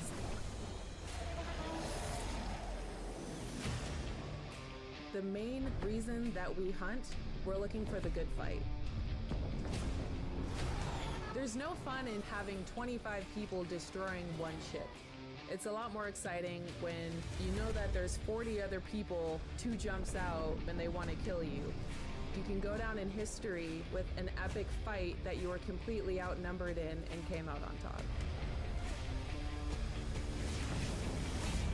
So as soon as you land in enemy space, the first thing that the fleet commander does is looks for a target. So you want to see what options you have out there to fight. Who's here? Who can I kill? The excitement that comes with trying to lock everyone that's taking damage. You're constantly cycling between ships, getting locked and shot at. The more ships they bring, the more we can kill. I keep coming back to EVE Online because it's allowed me to create my own story and who I want to be in game. I'm able to map wormholes, I'm able to hunt people, and I'm able to spy if I want to. You get to decide if you're going to be the good guy or the bad guy on a daily basis. It's ruthless, it's EVE.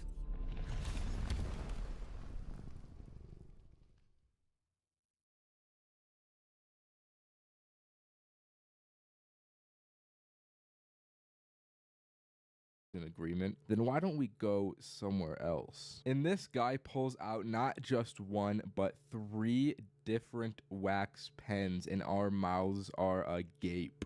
Keep in mind, I rarely smoked at this time, so to see not just 1, but 3 wax pens that this dude had brought into the school was the craziest thing I had ever witnessed. I was like, no way we're smoking right here and right now. And Kevin said, not yet. See, I've been dreading the first day of school for a long time now, so I've thought up a way to make it a little more interesting. I want to play a game. We each carry a pen on us for the entirety of the day. Every time somebody says some dumb shit, you have to take a hit. And if you don't get caught all day, you get to keep the pen. But if you get caught, you owe me $50. In one moment, I was going about my ordinary day in school, and in the next, I'm choosing which pill I'm gonna take, and you know I took the green pill, and so did Roderick. I won't lie, the speech had us getting hyped in this bathroom stall. If anyone was in the bathroom at the time, I feel like they probably would have gotten the wrong idea. But anyways, we had to plan our day. We all brought out our schedules to see which classes we shared. I shared Spanish with Roderick, math I was with both, English I was alone for, and study hall I had the 2 of them again. But the bell rang and me and Roderick headed over to Spanish and departed from Kevin. As we walked into the classroom, we agreed we wouldn't sit next to each other, so if one person came down, the other wouldn't come down with them. And it would be easier to stay undercover, so we both sat in the back corners of the class. The class started and the teachers were going over the syllabus when this kid raised his hand and asked, when we get our assignments, do you want our names in English or Spanish? Me and Roderick just stared at each other from across the class after that. We knew what we had to do. As soon as the teacher turned around to the whiteboard, we took a hit. But then she turned around and we just had to hold in the smoke until she turned around again. And once I did, I started coughing loud. I couldn't hold it in that long. So I crossed my arms and put my head down, and no one thought anything of it, but it was close. The class went on and we got out of that one safe. Although those wax pens, if you've ever smoked them before, hit hard. So even though I only took one hit, I was already feeling it as we walked to math. We got to the class first, and as Kevin walked in, he looked so fucked up. I was like, bro, what happened to you? And all he replied with was, it was Liam, bro. And then just took a seat before I could respond. Lord have mercy on his soul. Let me tell you, math was a dreadful class to get through. Not because of the challenge. We didn't even have to smoke once during this period. It was just the munchies, bro. Lunch was the next period, and I was fiending for that school lunch. The most entertaining thing that happened to that class was that I sat across from Kevin, staring him straight on, and he just kept nodding out of existence and coming back. This guy was on another planet, and it was only 10 in the morning. Once lunch came, I spent like $20 on snacks, but they were all out of the vending machine, which was a process I did not have the patience for. Waiting for the food to come down just felt like an eternity. The squad linked up, and I tried to get more information on what happened to Kevin during first period. Can you elaborate on what happened to you earlier, bro? Liam, bro, he had to introduce himself, and he said he likes kids. He didn't realize how bad that sounded, bro. But he really said it. And to be honest, me and Roderick, we just decided to take a hit right there after hearing that out of respect for what he had gone through. Once the bell rang, I started stressing because my next class was alone. I lost my supports and I had to face English class like a real stoic man. I sat down. I don't remember exactly what the question was, but I do know that some kid said something that I had to smoke to. So I had to take a hit. Then the guy next to me leans over and looks into my eyes and just nods. I was sitting next to the school stoner Bradley. Bradley saw this and asked, yo, can I get one, bro? So respectfully, I handed him the pen and with no remorse for his own life proceeded to blow it straight into the air, and of course the teacher noticed and walked over. I thought it was all over for me in this moment, but he just ended up sending Bradley to the office. But the thing is that he still had my pen on him when he left. This guy, 200 IQ, outplayed me and purposefully got sent to the office so he could take the pen for himself. I don't know if that was actually his plan, but that's just what it seemed like to me. Once English ended, I walked into study hall, and this part was the hardest part of the challenge to overcome. If you've had study hall before, you know how silent the class is. So I'm trying to tell these two how I got my pen stolen, but I'm so high I cannot control how loud I'm being, and I just can't communicate what happens. I guess they both deemed that to be smokable, so they both took a hit, and as they exhaled, I couldn't help but just laugh at myself, and I laughed loudly, which alerted the teacher and got Roderick and Kevin caught. But since I got my pen stolen, I got away from it. I didn't have anything on me. They got sent to the front office, and I had to wait out the next hour of this class in an excruciating silence, just paranoid that somebody was gonna come after me. But at the end of the day, nothing happened of it, so I technically won the challenge and got to keep the pen. But since it got stolen, I really just got nothing. But I'm glad I won though, because if I had lost, I would have had to fork over $50 and a new pen. So I dodged a bullet there. So while I didn't get anything, at least I didn't lose. Listen, smoking can be fun and all, but anyone who's done it consistently knows that it can get stale. If you think about it, it probably makes sense scientifically. After you feel the same stimulus, you'll eventually grow jaded to it. But people who don't smoke almost always take the high experience in entirely new ways. So I decided to get a group of friends together that have never smoked to test this hypothesis. I don't have a lot of friends though, so it was only 2 people, so please don't comment on that. But my lucky individuals were the legend Cameron and My friend Jaime. Jaime showed up to my house first, and completely unannounced to me, he came in full Joker face paint. When I saw this, I got the feeling that this night was gonna be really funny or really scary for Cameron. I didn't know how he'd take this once he saw it high. But eventually, young Cameron pulled up, and I gave the two of them edibles because they didn't want to hurt their little lungs. So while we're waiting for these to hit, I really start hyping the whole thing up to these guys. All right, guys, listen, this is gonna actually change your lives. This is gonna be the best experience that you've ever had. And Jaime was like, hee, I'm the Joker. And not even 10 minutes after consumption, Cameron swore he could feel it already. That was cap though. It was all placebo at this point, but he believed it with his whole heart. Help is always within reach during the Bring Home the Savings sale. Now save 25% on select Beauty Tone Signature Paint and 10% on select molding and interior doors. Only at Home Hardware and Building Centers.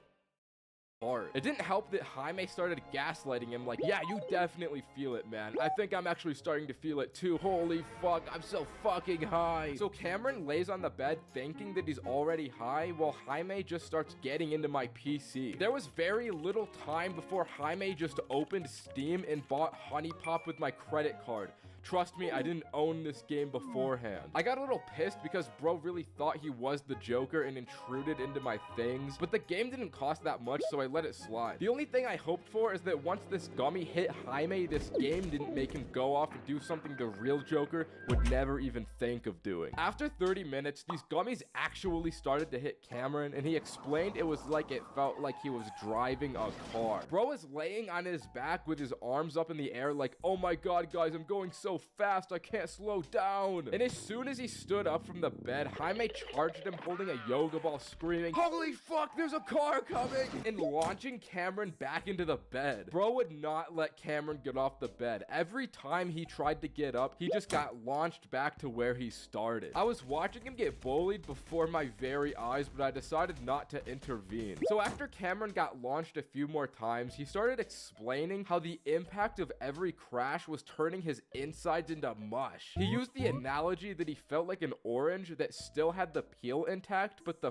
fruity inside part was smashed. This is when I decided to actually make an intervention, and I stole the yoga ball from Jaime. He was getting a little too in character with that Joker face paint. Jaime started throwing a little hissy fit and crying, so he walked away and started playing Honey Pop again. So I took the opportunity to really interview Cameron. So Big Dog, explain to me how you're feeling, Big Dog. And bro started smacking his lips together super loud. This was some audible lip smacking until he explained, my mouth tastes really good. Like, I feel like I don't have to eat anymore for the rest of my life because my mouth tastes so good. I'm like, damn, that's crazy, Big Dog. And upon further inspection, the reason that he felt this was because all the impact from that yoga ball made him bite his tongue and he was slightly bleeding. I didn't want to bring attention to all that, so my plan as the professional in this situation was to give him yummy food and hopefully he wouldn't notice the blood in his mouth. So I'm like, are any of my little boys hungry? And immediately those two go feral. Those first time munchies hit hard. So I pull up the classic McDonald's Postmates and Jaime takes my phone like, let me pick what I want. I'm the Joker, baby. Chicken nugget. I want chicken nugget. I'm on it. Let's get some of these chicken nuggets. So Jaime starts spamming the chicken nugget button and orders 50 chicken nuggets to my damn house. As an empathetic individual, I knew the long wait for the Postmates to arrive would be harrowing and brutal for these two. I decided I needed a distraction so they wouldn't complain about it taking too long,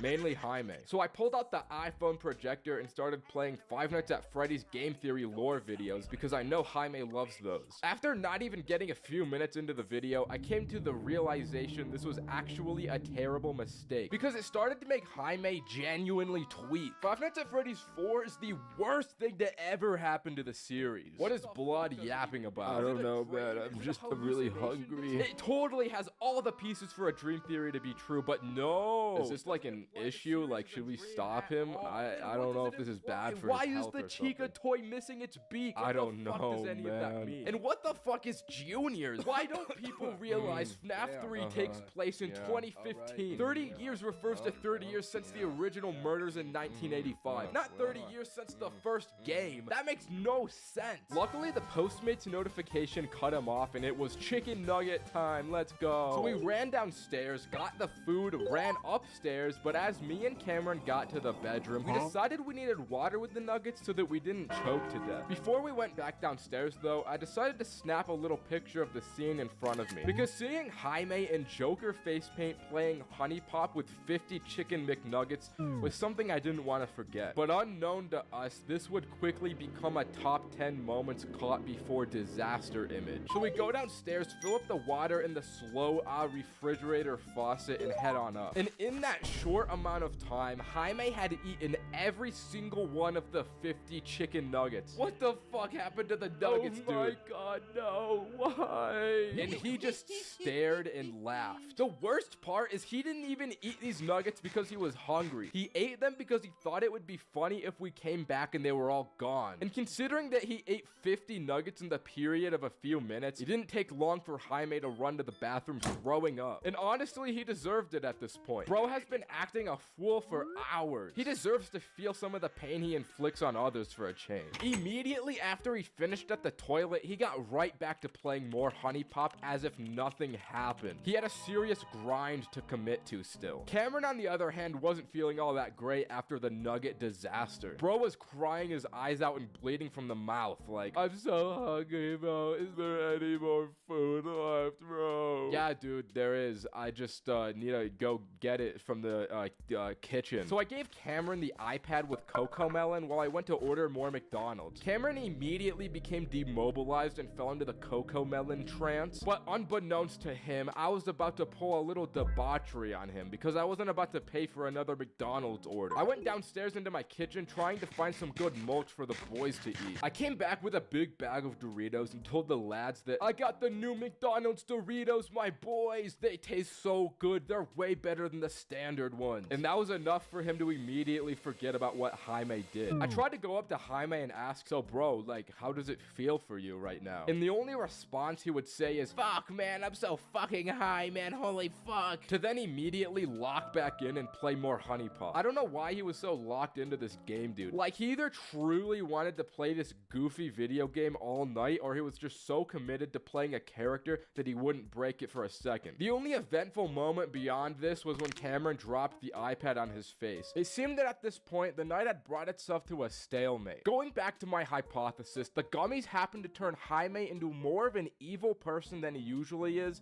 and it turned Cameron into a toddler. To be honest, I don't think they took it very differently as non-smokers, but also maybe I chose the worst sample group imaginable, I don't know. But anyways, that's the video. Subscribe. Bye! I've mentioned how getting high at school can be stressful, but getting high at work is just fucked. I mean, at school, you just have to be quiet and keep your head down and hope nobody notices. At work, you actually have to do work, so the difficulty and the risk factors are way higher in my opinion, especially if you're working in some kind of retail job, because then you got to communicate with other human beings. In my case, I served my time as an honorary Safeway employee, and the job made me want to kill myself. I swear, human beings were not built for the 9-to-5 minimum wage grind. These jobs will just suck the goddamn soul out of you like no other. If I didn't smoke at work, I would have gone bananas. Now, I've smoked a good few amount of times while at work, but there was one particular day where I got a little confident in my ability and smoked too much. I had an 8-hour shift ahead of me from 2 to 10, where I had to alternate each hour from sweeping and cleaning. The thing about these days is that they were by far the easiest days on the job, hence the overconfidence. I got to work, started smoking, and clocked in.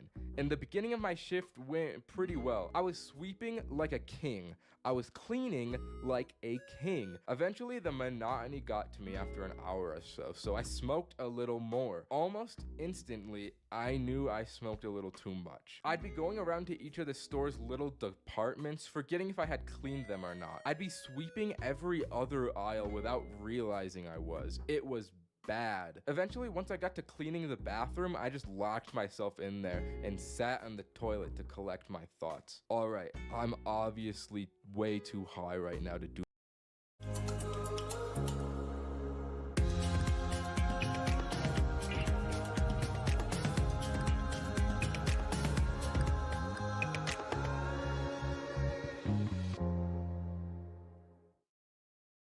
my job. What can I do about this? Well, I could eat food, but then I'd have to wait until my break. Or I could just sneak a little treat. I need to find a way to avoid work. I think letting time do its thing is the best play here. So I left the bathroom with this plan to finish my cleaning and then just hide in the break room until the next hour came and I had to sweep. As I was walking through the store, I walked by the bakery and those goddamn donuts were just enticing to me. I couldn't resist the urge to just take a donut, but I didn't think any further past that. So I grabbed the donut, but I couldn't eat it because people would see that I was eating the donut and stealing it. So quickly, I thought up the idea to just shove the donut into my pocket and then I would eat it once I got to the break room. I went on to do my job, but then I saw my manager approach me. Oh fuck, she knows I'm high, bro. She knows I'm high. She knows about the donut too. It's all over. I'm gonna lose my fucking job. Excuse me, but Jared told me that you didn't clean the toilet. When I had went into the bathroom earlier, I forgot to clean it, and this goddamn guy, Jared, narked me out. Oh, my bad. I'll go and do that now. Then I had to go back to the bathroom and watch Jared teach me how to clean a toilet. I was just watching this man filled with real, unfiltered primal rage. See, man, you just gotta put a little elbow grease into it just like this. Fuck you, Jared. Afterward, I went to the break room as planned and I ate this nasty donut that had been sitting in my pocket for the past 10 minutes. But my plan to hide here was successful. Once it was time to do my sweeps, I barely swept. I won't even lie, but I finished it in like 10 minutes and then I hid in the break room for the next 50. The next time I had to go to the bathroom to clean it, I was like, I really gotta clean this toilet well or else Jared is gonna come for my ass again. So what I did next was look through the storage closet for a literal product called elbow grease. I was too high to realize that elbow grease was not an actual thing. So I went over to Jared and I was like, hey bro, I can't find that elbow grease. And he just stared at me for like 3 seconds of silence. And then I saved it and went, I'm joking. And I just walked away. I still thought that elbow grease was a thing. I didn't put it together. I just was gonna go and clean it without the elbow grease. I ended up doing my little break room exploit for the rest of the day, and by the end of my shift, I was feeling sober. On my way home when I was driving, I realized, wait a minute. See, man, you just gotta put a little elbow grease into it just like this. Damn. Fuck you, Jared. I recently bought an Airbnb to stay in for 50 hours and get deviously high for the entire time period. Every 5 hours that passed, my beautiful friend Cameron would spin a giant wheel with various different challenges I would have to complete. By default, every 5 hours, I would also eat a 25 milligram edible, progressively getting higher and higher as the challenge went on. But if I failed the challenge, Cameron would force me to eat an additional 2 gummies, which, you know, would probably end up with me passed out if I failed too many. For the first 5-hour block, Cameron spun that massive wheel and got make a PowerPoint. So I eat my gummy and start thinking about what I'm going to make this PowerPoint about. I'm looking around this Airbnb room for inspiration, but there's not much to work with. But then I feast my eyes upon something great. It was one of those corny Christian house decor items, and I thought, yeah, I can work with this. I got to work tirelessly on this PowerPoint. Although those gummies started to hit halfway through, so it took me a bit longer than I anticipated, that was nothing the Lord's strength couldn't handle. After hours of endless work, I had a finished product to present to Cameron.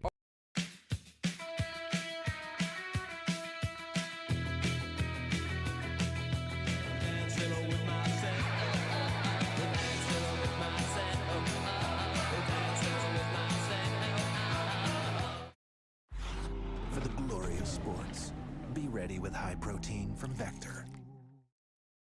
Alright, Cameron, so this is why Jesus Christ should definitely smoke weed by Ninye. Let's be honest here, he's still a person at the end of the day, just like me and you. And I bet being the Holy Lord comes with a lot of stress and anxiety. I bet smoking weed would really help him out with that. Let's do a little activity. Let's count on our hands how many of our friends believe in the Lord's faith. Yeah, that's right, not a single one. The youth are quickly losing faith, but smoking weed will make make Jesus way cooler and way more relatable to younger people. Here's just a quick before and after. Jesus before he smokes weed and Jesus after he smokes weed. As you can tell, there's a big upgrade here. Without weed, he is mid. Faith will be peak again. Thank you for listening. Cameron thought my presentation was very cool and impressive. So afterwards, I didn't have to eat any extra gummies and I was free until hour 10. Something I didn't foresee is that these activities would not take nearly as long as the 5-hour time slots between them allowed for. So I had a lot of free time. All that free time meant lots of hours on TikTok while high, which perfectly transitioned into the hour 10 challenge. I ate a gummy and Cameron spun the very giant and real wheel, and I got watch TikTok and make a top 5 list of the best ones you find. I had already been grinding TikTok for a few hours, so I knew I could make the most fire top 5 TikToks. I scrolled for a few more hours because I wanted a varied sample group of videos. After my many hours of hard labor were over, I meticulously handcrafted the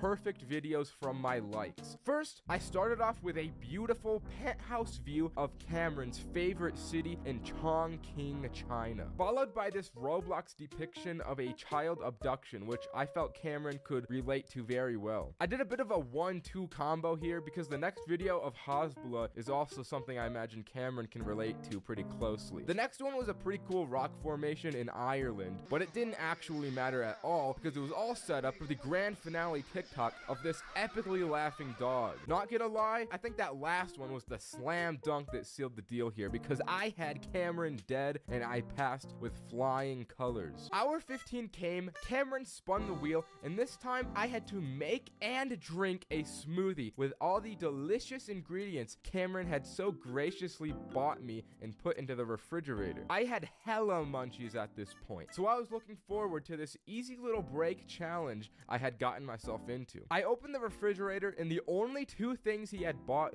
was cauliflower and a bottle of water. Bro, what is this? Why are these the only things? Oh, you know, it's just a little something, you know? I'm not gonna shred cauliflower and drink it with water, bro. Cameron was thinking 3 steps ahead of me because he knew I wouldn't eat this dung. He was doing a bit of what we call in the industry throwing for content. He felt I wasn't getting high enough, and if I were to fail this challenge and eat extra gummies, it would make things a little more interesting. I won't lie, it ended up working. During hour 15, I ate a total of 3 gummies because this little pitfall he had set for me. By the time hour 20 came, I was sloshed. This was the 1 hour that we didn't spin the wheel. The idea was that I had to build a pillow fort, which would really just be me making a bed to sleep in since I was 20 hours into this challenge and I had to sleep. But before I did that, I had already passed out. So when I was awoken all groggy at hour 25, Cameron had the 4 gummies I had to eat at the ready. This was the point where it was all just pain. I had to eat 100 milligrams of edibles after waking up from my shite sleep that only lasted 5 hours. Already we had to spin the wheel again, and it was a game of hide and seek where I had to hide from Cameron for a successful 30 minutes. I won't lie though, I just went into the closet with as many blankets as I could find, covered myself, and passed out. I ended up sleeping the whole time again, and to be honest, I woke up sloshed again and royally fricked from the residual hour 25 gummy load. As I awoke, Cameron came to me with an extremely devious smile and said, "Hey man, you gotta go to the kitchen. I got you something special for hour 30. Come on, big guy." So I got up feeling like I had just gotten hit by a car and waddled into the kitchen to see a big GoPuff bag. The wheel landed on a free spot, dude, so I got a gift for you. Oh my god. After 30 long hours of suffering, I finally have something good happening to me. I'm so hungry. I don't even care what you picked me, dude. I'll eat anything. Thank you so much. I grabbed the bag in excitement, and as I open it, the only thing it was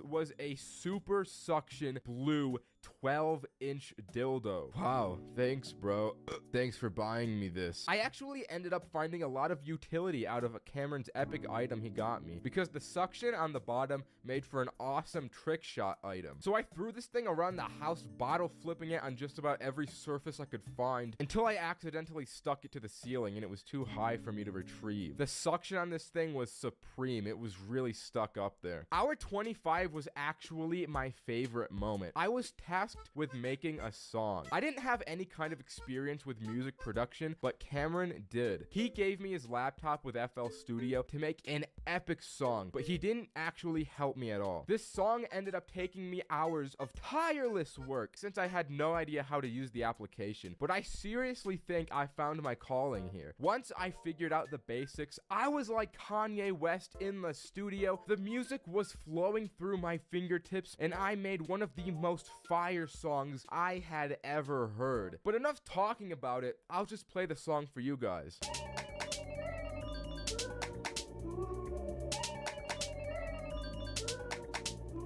For some reason, Cameron didn't like this song though, because his head is too far up his ass. So I ended up eating an extra 2 gummies, and it was off to hour 40. The wheel spun, and what was required was a battle of willpower, discipline, and heart. I had to step outside in merely my undies while it was blisteringly cold and blizzarding, and survive standing in the snow like a Joe Rogan ice bath for 5 minutes. If I were to fail this challenge, I'd have to eat a gummy for every remaining minute on the clock, so the stakes here were higher than ever. I took a moment to collect myself, as I knew this would take an incredible amount of focus. So I did that thing you do where you sit at your bedside in the morning and take in the fact that you have to live another day on this earth. Except instead of a bed, it was on a couch side, and I was preparing for war. As I initially went outside, the cold hit me hard. Instantly, I wanted to turn back. But I saw the sinister look Cameron had in his eyes. I saw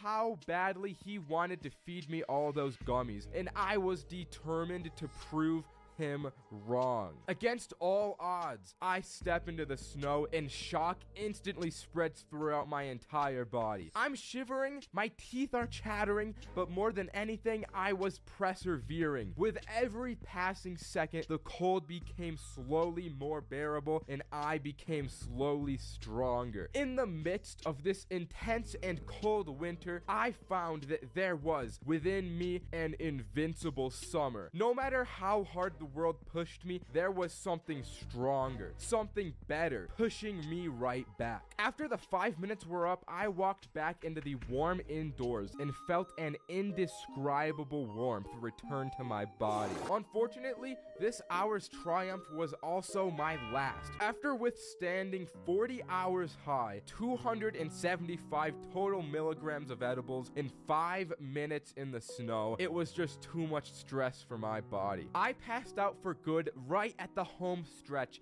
and didn't get back up to finish all 50 hours. While I lost the challenge, the lifelong lessons I learned throughout the excruciating pain I endured these 2 days made up for it. Maybe another day I'll have to try this again and succeed, but anyways, that's the video. Subscribe, bye! I also have a second channel now, so subscribe to this Ninja Plus. I've smoked, I've drank, Lord forgive me, I've even done mushrooms. But in my eyes, all of those are fairly moderate or not bad substances. But this time, doing Molly was the first time I dipped my toes into the deep end and jumped into what I would consider the dark side. And I didn't even mean to do Molly this day. So it all starts at the end of my day.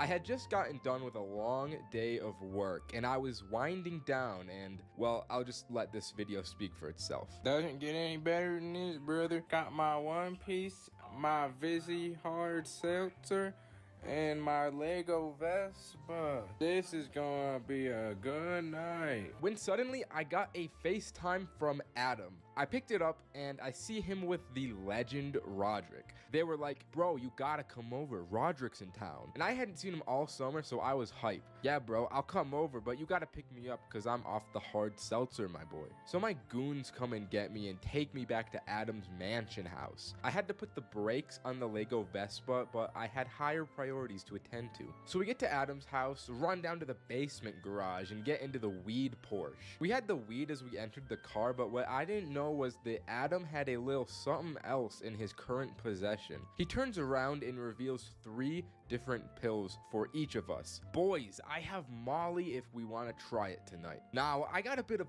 whiplash from this. None of the 3 of us had done Molly at all before, so this was entirely out of left field. These 2 were both on board, but I was a little hesitant. Pills are nothing to trifle with. Adam had tested them, so we knew they were safe, but I was still a little sussed out, but also interested in trying them. In classic Ninja fashion, I said yes, but I opened up the pill and only took half. Because if this was gonna kill us, at least it would kill them first. Holy shit.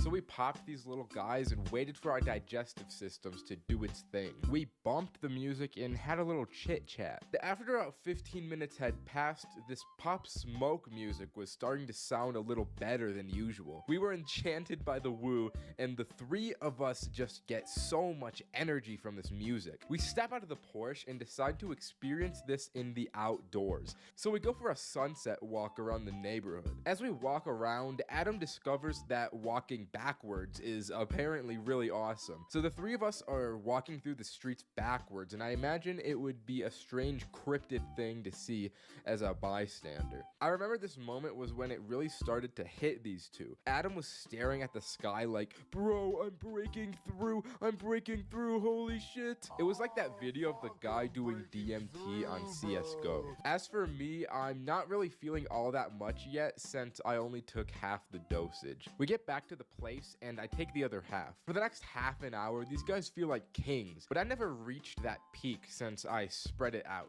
So we decided to smoke on top of the Molly, and this is where I get sent to the moon and only really remember certain parts of the night. I had smoked that Yarnum pack that had me feeling like a Lovecraftian 5th dimensional being. Before I know it, there's an Uber at the house. I had no memory of ordering one, and I had no idea where it was gonna take me, but I get in anyways. The drive felt like 20 seconds long, but it had to have been at least a 10-minute ride. The whole time, my consciousness is just shifting in and out, and it felt like I was teleporting down each block. We get dropped off at this trail, and despite being a place that I go pretty often, I was like, bro, where are we? It was so dark, I couldn't even see the ground I was stepping on. I just moved my feet forward and trusted that I wouldn't trip or run into anything. I remember saying, guys, I need you to look after me right now. I'm too fucked. Which was absolutely true. If I was alone out here, I would have been no better than the wild animals.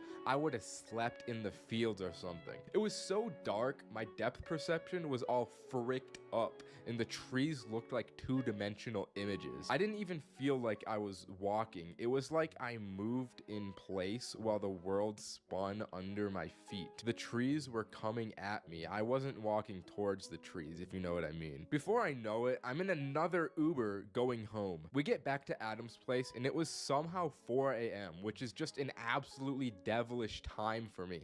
Mind you, I go to bed at like 9 p.m. on a normal day, so I passed out. I wake up at like 6 a.m. and I get a ride home on my feeble 2 hours of sleep. And you would think it's over here, but that's not the end of the story. For the rest of this day, I'm just tired and chilled out, building my Lego Vespa and watching shows on the telly. Until about 6 p.m. hits, and I get another FaceTime from Adam. Come over, bro. We got more Molly. We're taking it again. I was like, what the fuck are these people doing? They're gonna stay up for 2 days non-stop on Molly. What the fuck? So I head over to Adam's place, and he still has Roderick over there, but also my boy Kevin is partaking in this unholy day. This time, I'm purely here to observe. I'm not doing it again. Until Adam offers me mushrooms, so, you know, I won't lie, I ate a little bit, but just a little, not that much. The 4 of us Uber to Safeway for yummies. We walk in there looking sus as hell. I can't stop smiling. I try my hardest not to,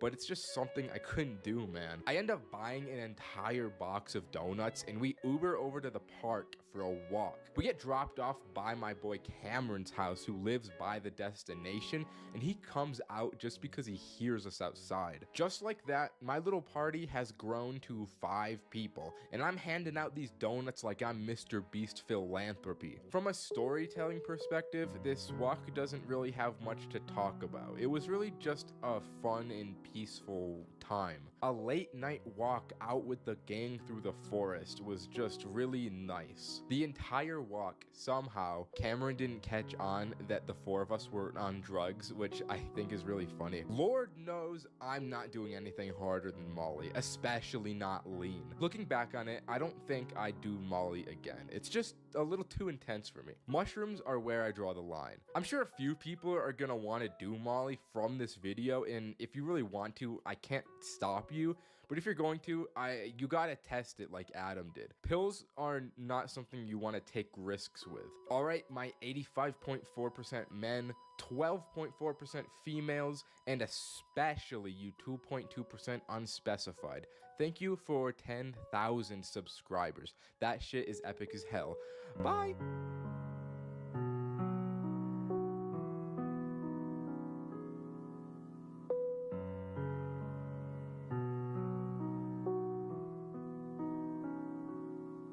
Edibles are cheeky little buggers. You never know exactly what you'll get from them. Sometimes you'll eat one and feel nothing, sometimes you'll eat one and feel everything, and sometimes you'll eat one, think you feel nothing, so you eat another and another until all you feel is pain everywhere. The trick is simply getting them from trustworthy sources and being a little patient with the gummy. But somehow this seems too hard for most people, myself included. I was neither patient nor safe this fateful afternoon, which made for my most intense edible experience ever. Now, this was back in high school, so getting from a reliable source isn't as easy as it is now. Instead of getting the edibles from a dispensary, you have to get them from Howard, a grade above you, that claims he definitely is the Heisenberg of edibles and can cook up the best stuff. It doesn't help that I was surely at the peak of Mount Stupid on the Dunning-Kruger effect curve, where my confidence was at an all-time high with weed and my experience was very low. I was naive in the face of Howard's homemade edibles, so I bought a batch of them after school, took them home for the weekend, and prepared for an epic freaking time while I had the house to myself. You already know, before I ate these, I was showing them off to the boys. I was like, look at the fresh booty this young boy got his hands on. But I wasn't about wasting time. It was business time. It was time to eat the edibles. I started by just eating one of the 4 I had bought, and right from the moment it touched my tongue, I could taste just how weed infested these brownies were. But I got it down. Then, with every passing second, I analyzed how I felt. And when you think about time that hard, it makes it feel like it passes way slower than it actually does. What feels like 30 minutes is actually 10, and what feels like a weak edible is actually a bombshell that hasn't gone off. So I thought, this one should have hit by now. I guess it's just weak. If this is how one feels, I can definitely take an. Help is always within reach during the Bring Home the Savings sale. Now, save 20% on select Moen faucets and 10% on American Standard toilets. Only at Home Hardware and Building Centers. Extra 2. And we all know how this goes. As all of these edibles hit at once, my body is instantly, essentially paralyzed. I got the cotton mouth of a lifetime, which marked the only time in my life where I wanted water more than pussy, money, or weed. So I just lay here like, god damn, I didn't sign up for this. So I try and roll over to get my phone and text the boys group chat that I was on my deathbed. But my body couldn't roll over without me using 100% of my brain power to do so. As I picked up my phone, it felt insanely heavy. I had the 40-pound iPhone. The phone was just way too heavy for me to pick up, so I was left with one option. I couldn't text. I had to send a voice memo. Yo, guys, this shit is hitting for real. I think I need help. Send over the reinforcements to my place. I'm dying. Which was a pretty funny message to follow from the previous one. So once the message was out, so was I. My body shut down for I don't even know how long. But when I came back into consciousness, it was like I was viewing myself laying in the bed from a third-person view. This didn't last long though, because I got back to my body pretty quickly. But for a moment there, when I saw myself, I thought that I had died and I was leaving my body. But somehow I rationalized myself out of it and thought, there's no way I'm dying. I'm just on a lot of drugs. People always think they're gonna die when they're like this. I don't know how I was able to rationalize myself out of thinking I was dying considering how high I was, but I guess I'm just the GOAT. I can just do it. So I look over at my phone and I see that Roman is calling me. What's up, bro? Are you good, bro? Partially. Come over to my house though. So we came over with Cole and Adam, and as they rang the doorbell, I was faced with a real dilemma. Shit. How am I gonna let them into my house? So I tried to stand up, but instantly just fell on the ground. I had to crawl on the ground over to the stairs and I just fell down them. I was way too high. There was honestly no other way I could get down, but I was also so high I didn't feel pain from falling down the stairs, so it was all good. I unlocked the door still on the ground with my toes and then just kicked it as hard as I could to let them know they could come in. The three of them stood over my lifeless body and asked, "Bro, are you okay? How do you feel?"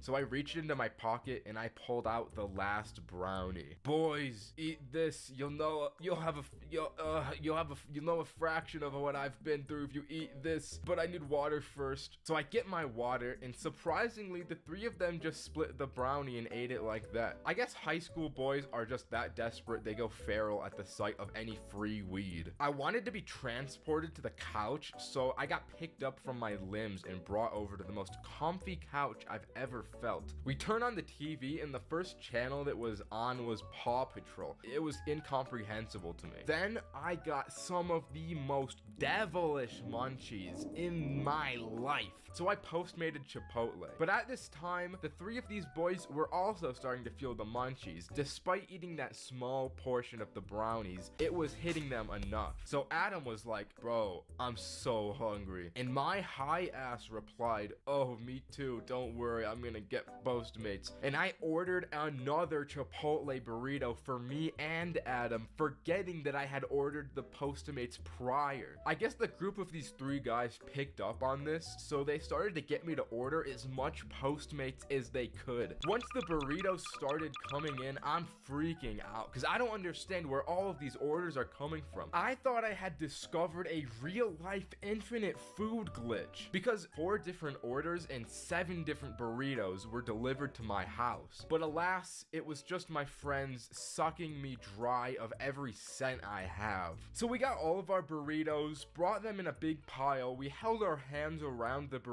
and we prayed for this meal. We prayed to God and thanked him for this bountiful feast we had. And with that, there were 2 extreme lessons I learned this night. Don't buy edibles from Howard, and don't trust your friends. They will try and get as many burritos out of you as they can. Okay, that's the story. Subscribe. Bye. Every single day of my miserable life, I smoke a very unhealthy amount. And when I inevitably whisk myself away into my sweet little dreams, they always turn out to be actual fever dreams. It'll either be the most delightful, confusing, or downright heinous activities my mind conjures up deep into the night. The complete relaxation and peace of mind being high gives me while falling asleep is worth the gamble I always inevitably take in my dreams. So I've recently journaled some of my more out-of-pocket dreams I've had while high, so I can expose my evil subconscious to the public. I'm not afraid to say it. I love monkeys. They're too funny and silly without a care in the world. All they do is swing from Vine, chill, and be awesome. So I end up watching a lot of monkey videos in my free time, especially when I'm off a few gummies. You could best believe that afterward, when I fall asleep, a few cheeky chimps sneak through into my dreams. Now, this particular dream was built different because it starts off in the center of the monkey town square of the monkey village. This place had chimps and baboons walking all about in a civilized manner, and somehow I had this ability to telekinetically communicate with any monkey I wanted to. They would come up to me like,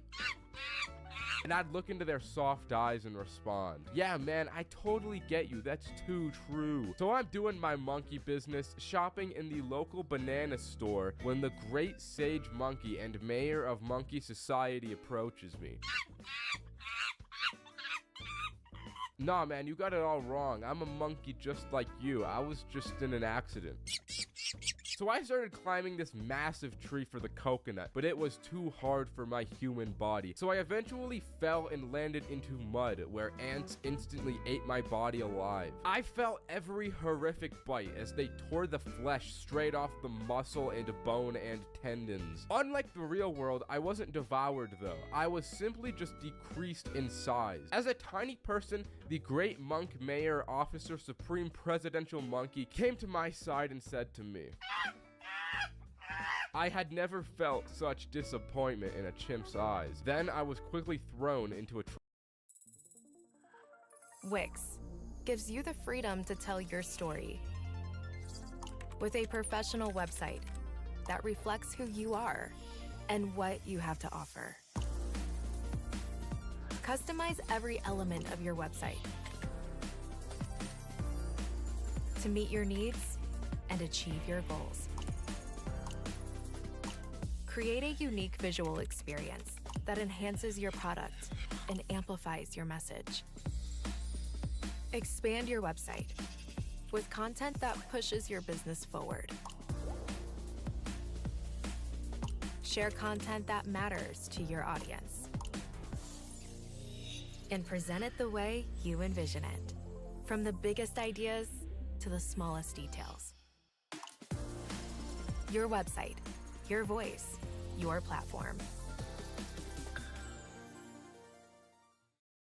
trash can. It was an abrupt ending, but I mean, these are just dreams. I can't help what happens. Now, that was a little dark, so let's lighten the mood. So I keep having dreams about prison. Whenever I go to bed, I more often than not dream I'm in a jail cell locked behind iron bars. This particular high-induced prison dream was a little different than the other ones I've had because it was also completely lucid. I had full control over my thoughts and actions, and for some reason, I was in an all-female prison despite being a large, smelly man. I vividly remember the first thought I had to myself being, I gotta riz up these prison ladies, sheesh. Then grabbing the bars containing me with my huge arms and ripping them out of the walls one by one. Despite being aware it was a dream, I lost all control. As soon as I stepped out and all these fine dames laid eyes on me, I knew what was about to happen. One by one, each of these women slowly approached me. And right before it was about to get epic, I woke up into a sleep paralysis episode. I was laying in my infested bed as I remember it, but I couldn't move my bones or muscles. Then shadow people started to move out of the closet and slowly approach me. It was just like my dream prior, except that instead of hot babes, it was horrific eldritch underworld demons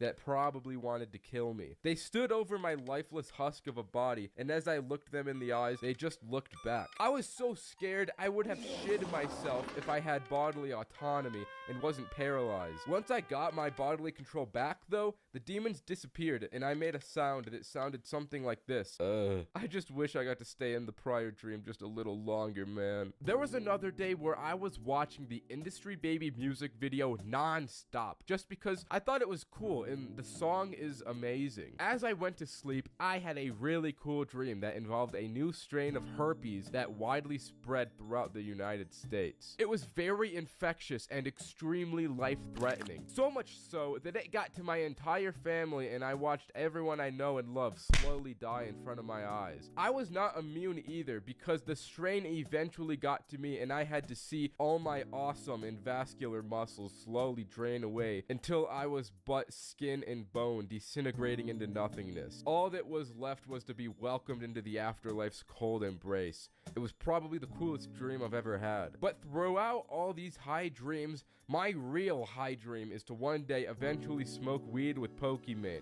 I think that would make for a banger video, am I right? Anyways, I was just like Drake these nights because I would get so high I would be out like a light. And that's the video. Subscribe. I feel like everyone's first time eating edibles involves disappointment, quickly followed by a wave of high hitting like the GTA 5 train. It's just unstoppable, leaving yourself floating at the mercy of the sea of THC, just hoping you didn't get too high. It's the classic these edibles ain't shit dilemma. And in my case, my first edibles really were shit because the mixture of THC in these brownies I got were just not evenly spread throughout. I got my first edibles from this one kid I went to school with. I didn't really know the guy, but I knew Roman and he knew the guy, so I trusted the guy. He had baked his own edible brownies he was selling at school, so I decided to jump on the opportunity and I bought 3 of them for Cole, Roman, and me. We got through our day of school with the weekend ahead of us, so we decided to all assemble at Roman's place that night and eat the brownies. And if anything bad were to happen, we had Saturday and Sunday to recover from this. So it's around 6 p.m. and the 3 of us are all bunkered down in Roman's bedroom. We had prepared for the munchies, so we had boxes of Oreos, bags of Doritos, and 3 Happy Meals for the 3 of us. We got our brownies and we prepared to enter the high. Wherever this brownie takes us, we don't know. We could very well come out of this new men.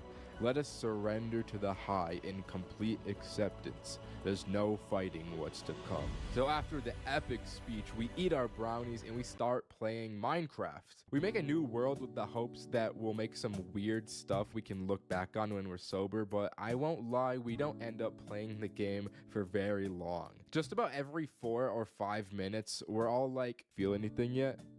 No. Nah. Damn, I hope we didn't get scammed. After 30 minutes or so pass, Cole just falls over and starts laughing. These brownies hit him hard. Almost as hard as the carbon monoxide poisoning that will be taking out Chains for Real on the 16th of October, 2023 at 4:08 a.m. The 2 of us turn around and this dude is already shredding into the Happy Meal with no remorse. Damn, that shit must have really hit. Seeing Cole act a fool had some kind of chain reaction on me because I started to feel these brownies almost right away and I started tearing into my Happy Meal with no remorse. We get our toys out and at the time McDonald's had Frozen 2 toys.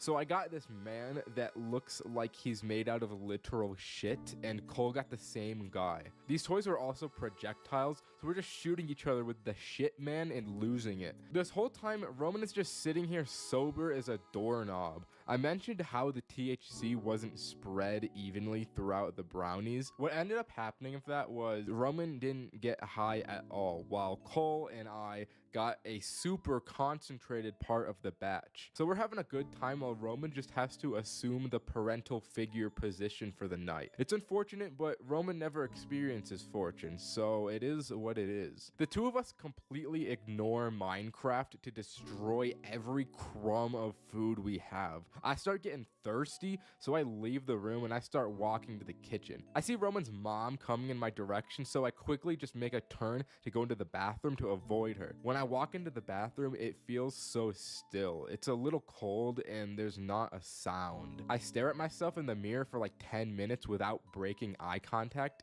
and I just think to myself, damn, I'm really just a guy on drugs right now. My thoughts get broken by a loud thump from outside the room. So I go out and I go back to the bedroom and I just see all the Happy Meal boxes crushed flat on the ground. Cole is just walking around talking about Don Juan, some Spanish dude that seduces women, I guess. I don't really know. I'm like, yo, what was that noise? And I don't even know what Roman said back to me because I just enter a new dimension in this moment. I don't know what it is, but I'm just hit so hard.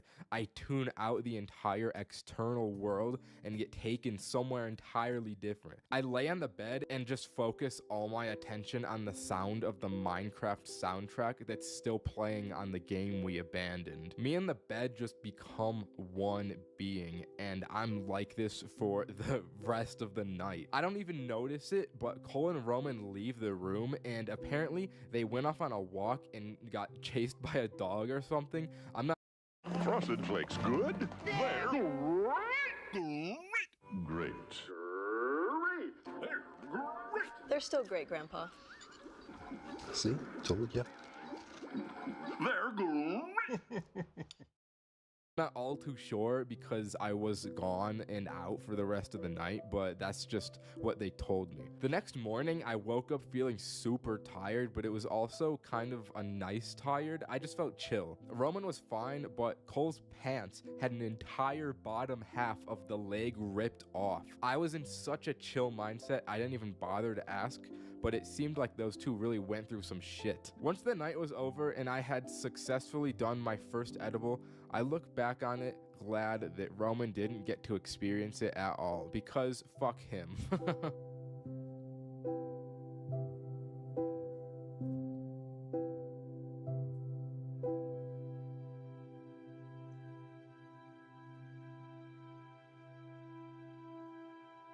When it comes to high school, we all have shit memories. Nobody's decision making will be depthful when they don't have consciousness. Even when it was good, it was never all that good. Today, I'm unfortunately here to recall upon a time that has fallen down in infamy. It was a certified bad time. Back in 11th grade, we needed to up the ante and raise the stakes on a daily basis, merely to keep entertained and probably alive with our hormone brains. So we concocted this half-scheme idea to smoke gold. And what I meant by that was to roll a golden joint. Surely an absolute premium experience to be had. We wanted that man in the moon weed to get us out of this motherfucking world and to place into our wraps made of gold. But that wasn't enough. We had the brilliant idea of suggesting a boys' feast this night, featuring a steak, a beautiful steak, as the main dish. We fancied ourselves sophisticated philosophers and men of taste. The philosophers in question being me, Roman, Roderick, and Adam. Our combined brain power told us we needed to act fast, or else Adam's plug may take a nap. So Adam texted him at lunch real quick to secure a dub before Mans hit his afternoon weed coma. After school, we hopped in the whip and skirted off. Questing with the boys was never any lightweight situation, you understand. A Socratic philosophical debate carried out inside revolving around how much coinage was required for the night's festivities. If we pooled our money, we had $47, which was probably enough to buy the steak and the weed that we wanted. We pulled up to Safeway and parked the whip to commence the shopping. This was my first time buying meat to cook. I didn't know what to look for, and neither did anyone else. We bought the steak, got in, and got the fuck out of there like that. Adam's plug lived right up the hill, so we zoomed up the hill right after and filled into his basement like weed gnomes. When we got the za, we tell him about our quest and ask him if he knows how or where we could find golden wraps. He goes, hold on, as he pulls out a golden cone and a small piece of gold paper. You can either have a pre-roll for 20 or the filter for free, but you can't have both. This is what I meant when I said high school was shite. This moment right here should have been it all. Anyways, the boys mentally connect for a moment and confirmed that we're all like, fuck this guy. So we grab the filter and head out. Before we leave, he gives us 3 shops that wouldn't card, according to him. With 2 of the 3 ingredients scored, everybody hopped back in Adam's car and set course for the first shop. We for real felt like American navies in this moment. Brave seamen who ventured into unknown waters for booty. As we pulled into the parking lot, Adam said he wanted to go in first. So we blessed his ass with ancient prayers before exiting the vehicle. He comes back empty-handed and looking a tad unnerved. He explains that he went in to find a really chill, young-looking guy behind the counter. But as he started to browse around, he noticed that there was a bit of a switch up. An old guy sat crossing his arms and glaring at Adam from where the other guy was. This did not vibe with Adam very well, so he bolted out the door before he let anything else happen. Exhibit 19 as to why high school sucks. The shit you have to risk your literal life and limb over was never worth it.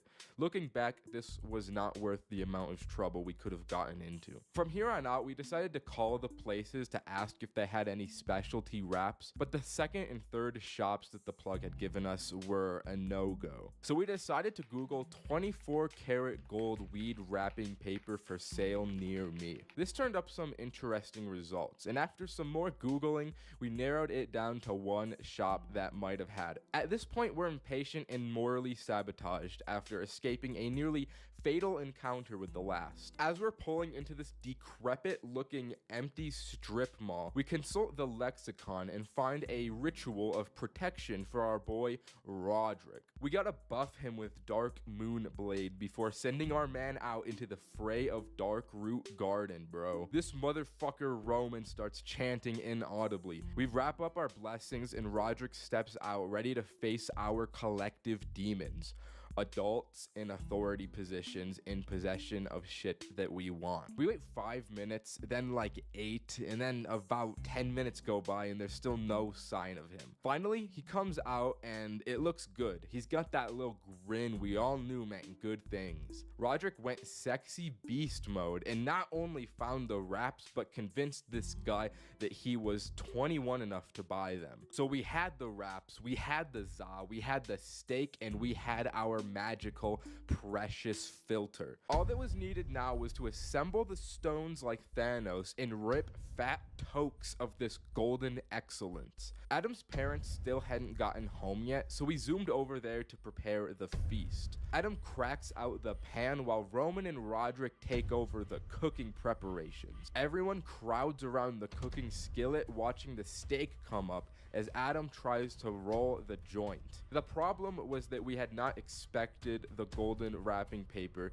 to be as thin and slippery as it was. Adam's fingers couldn't really get a good tuck going and fold the paper over. Micro weed nuggets start falling out and I foresee what is about to happen before it does. This moment is God sent. I prophesized the fall of the joint. As we're all there admiring this magnificent cut of beef sizzling on the burner, Adam's hands dip down low, causing every single last crumb of weed to roll out the tip into the steak. Nobody says anything. Then, without saying a word or anything out loud, we all lean forward and start trying to inhale the sizzling weed crumbs off the frying pan.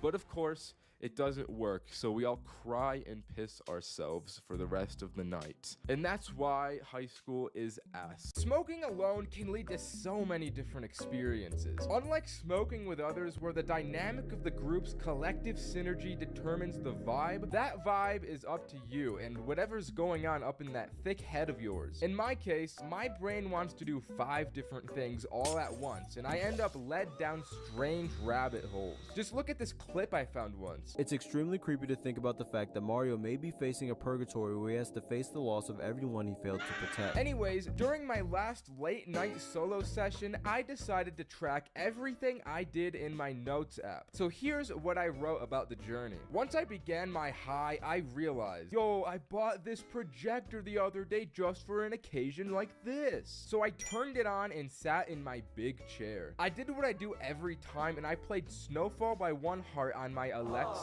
I had created a nice little setting for myself, so I sat back, looked at the ceiling, and existed in it. Then thoughts came over me. I started to have evil thoughts corrupting my mind. The demons were taking over quickly, so before they had a chance to overcome me, I went on my iPhone SE and opened YouTube. The first video that came up on my recommended was called The Quiet Sadness of Mario Galaxy. And after my demonic ordeal, I thought to myself, that's just like me, I gotta watch this one. But as I clicked on the video, I got an advertisement for Pizza Hut's new melts and instantly forgot about everything else. In this moment, all I wanted was to taste these delicious, cheesy new Pizza Hut melts. They looked so unequivocally delicious. All other foods paled in comparison to the melt's greatness. So I clicked on the ad, which sent me to a screen that asked me to make a Pizza Hut account to continue. I tried for like 10 minutes to make an account to no avail, until I saw there was a guest option. But if you're a guest, you still can't order Pizza Hut. God damn it, I can't take this anymore. I'm using Postmates. And then I suddenly got an earth-shattering text message from Roman. Bad news, y'all.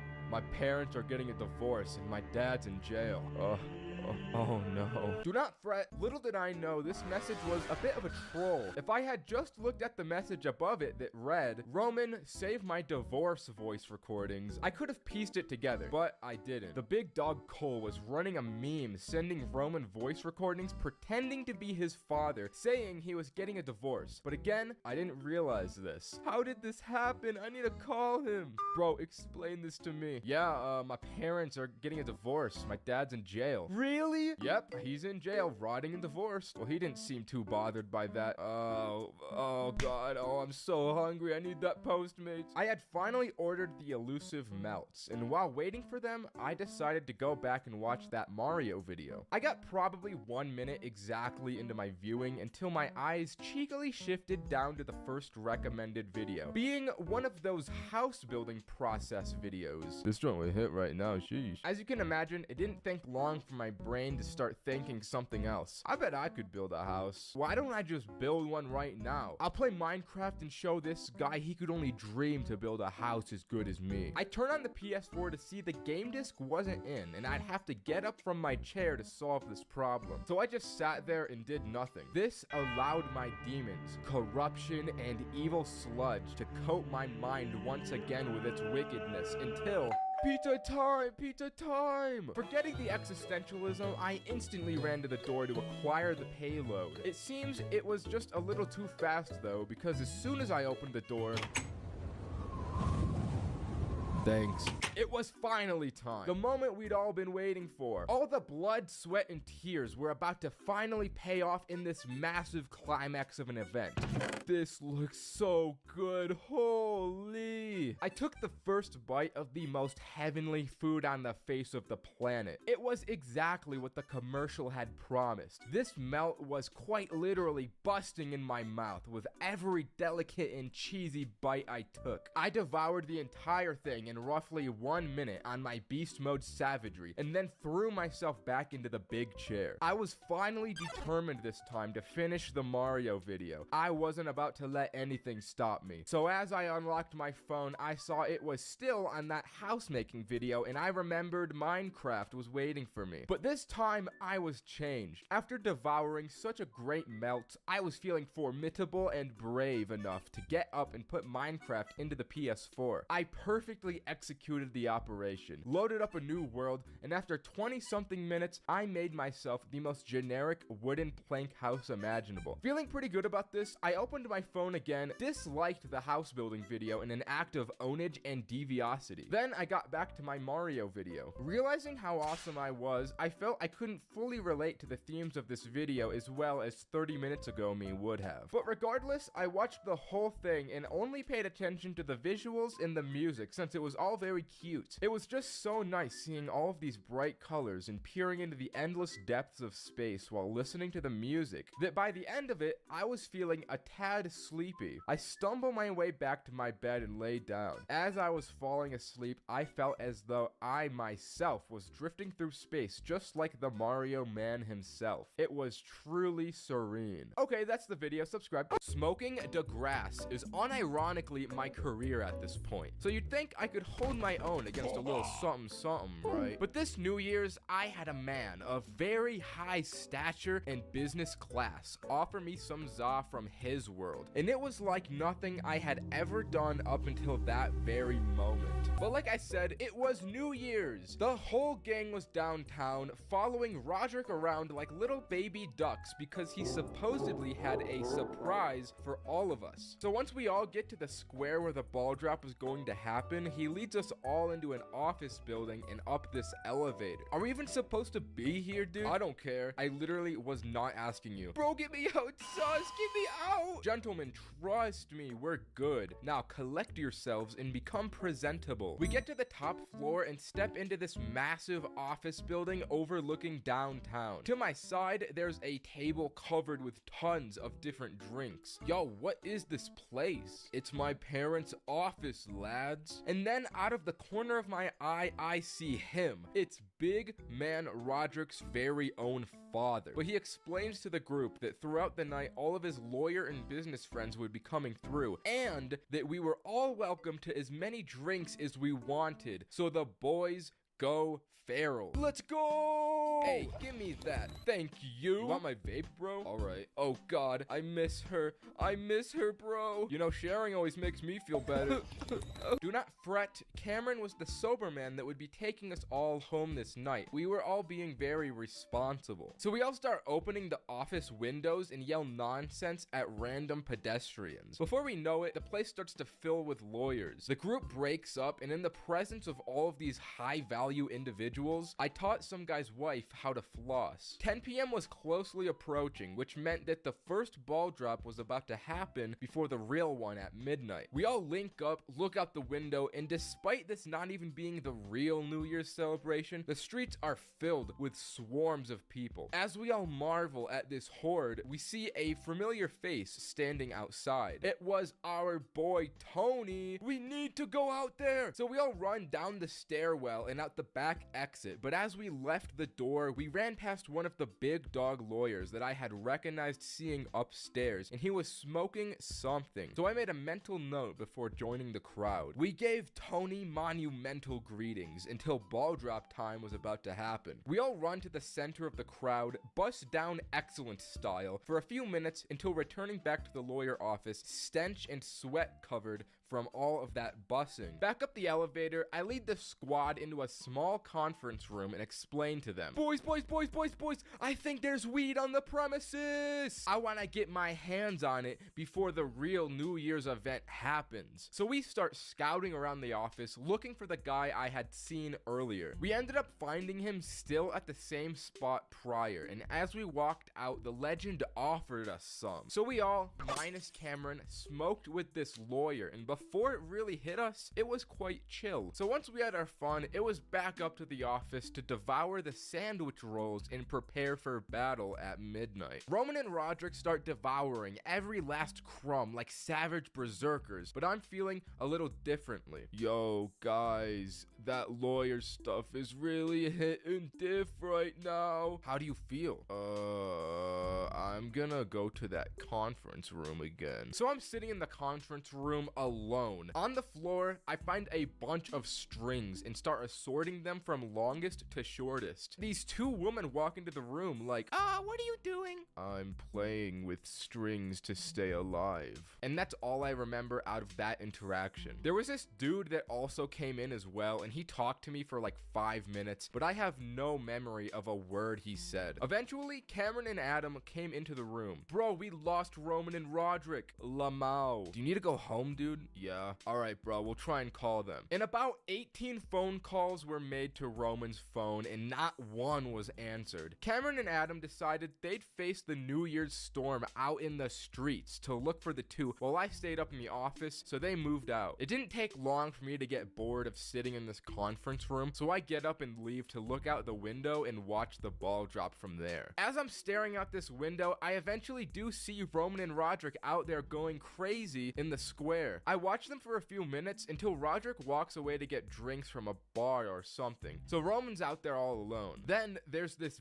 big middle-aged dude pushing his way through the crowd of people for I don't know why. Roman was in big man's trajectory, so once he eventually shoves Roman shoves him back. And then this dude punches Roman so hard that he falls to the ground, and the police detain the unhinged big man. After seeing that, I thought, well, I should let them know I found Roman. So I walk down calling Cameron, telling him to meet me at the office entrance. As the both of us link, it's about a minute until New Year's, and everyone around us is going bananas, so we just stay put not to lose each other. Once midnight struck and the ball dropped, I just stared up into the sky completely unmoving and honestly feeling nothing. That Za had me a stoic. So where's Roman? I lost him. Damn. Okay, well, I'm just gonna take you home, bro. You're clearly sloshed. I'll find them later. So my handsome little savior drives me back to my place. I get inside, and as I'm taking my stuff out of my pockets, I realized I still have Roderick's vape, but I didn't care and instantly passed out. And if you want to know what happened with Roman after this dude punched him and what went down once I left, you're gonna have to wait 3 months for when Roman makes his own video, because I don't know what happened. Boo-hoo. Okay, that's the story. Subscribe. Bye. Being high and alone is something I like, but you know what isn't? Addiction.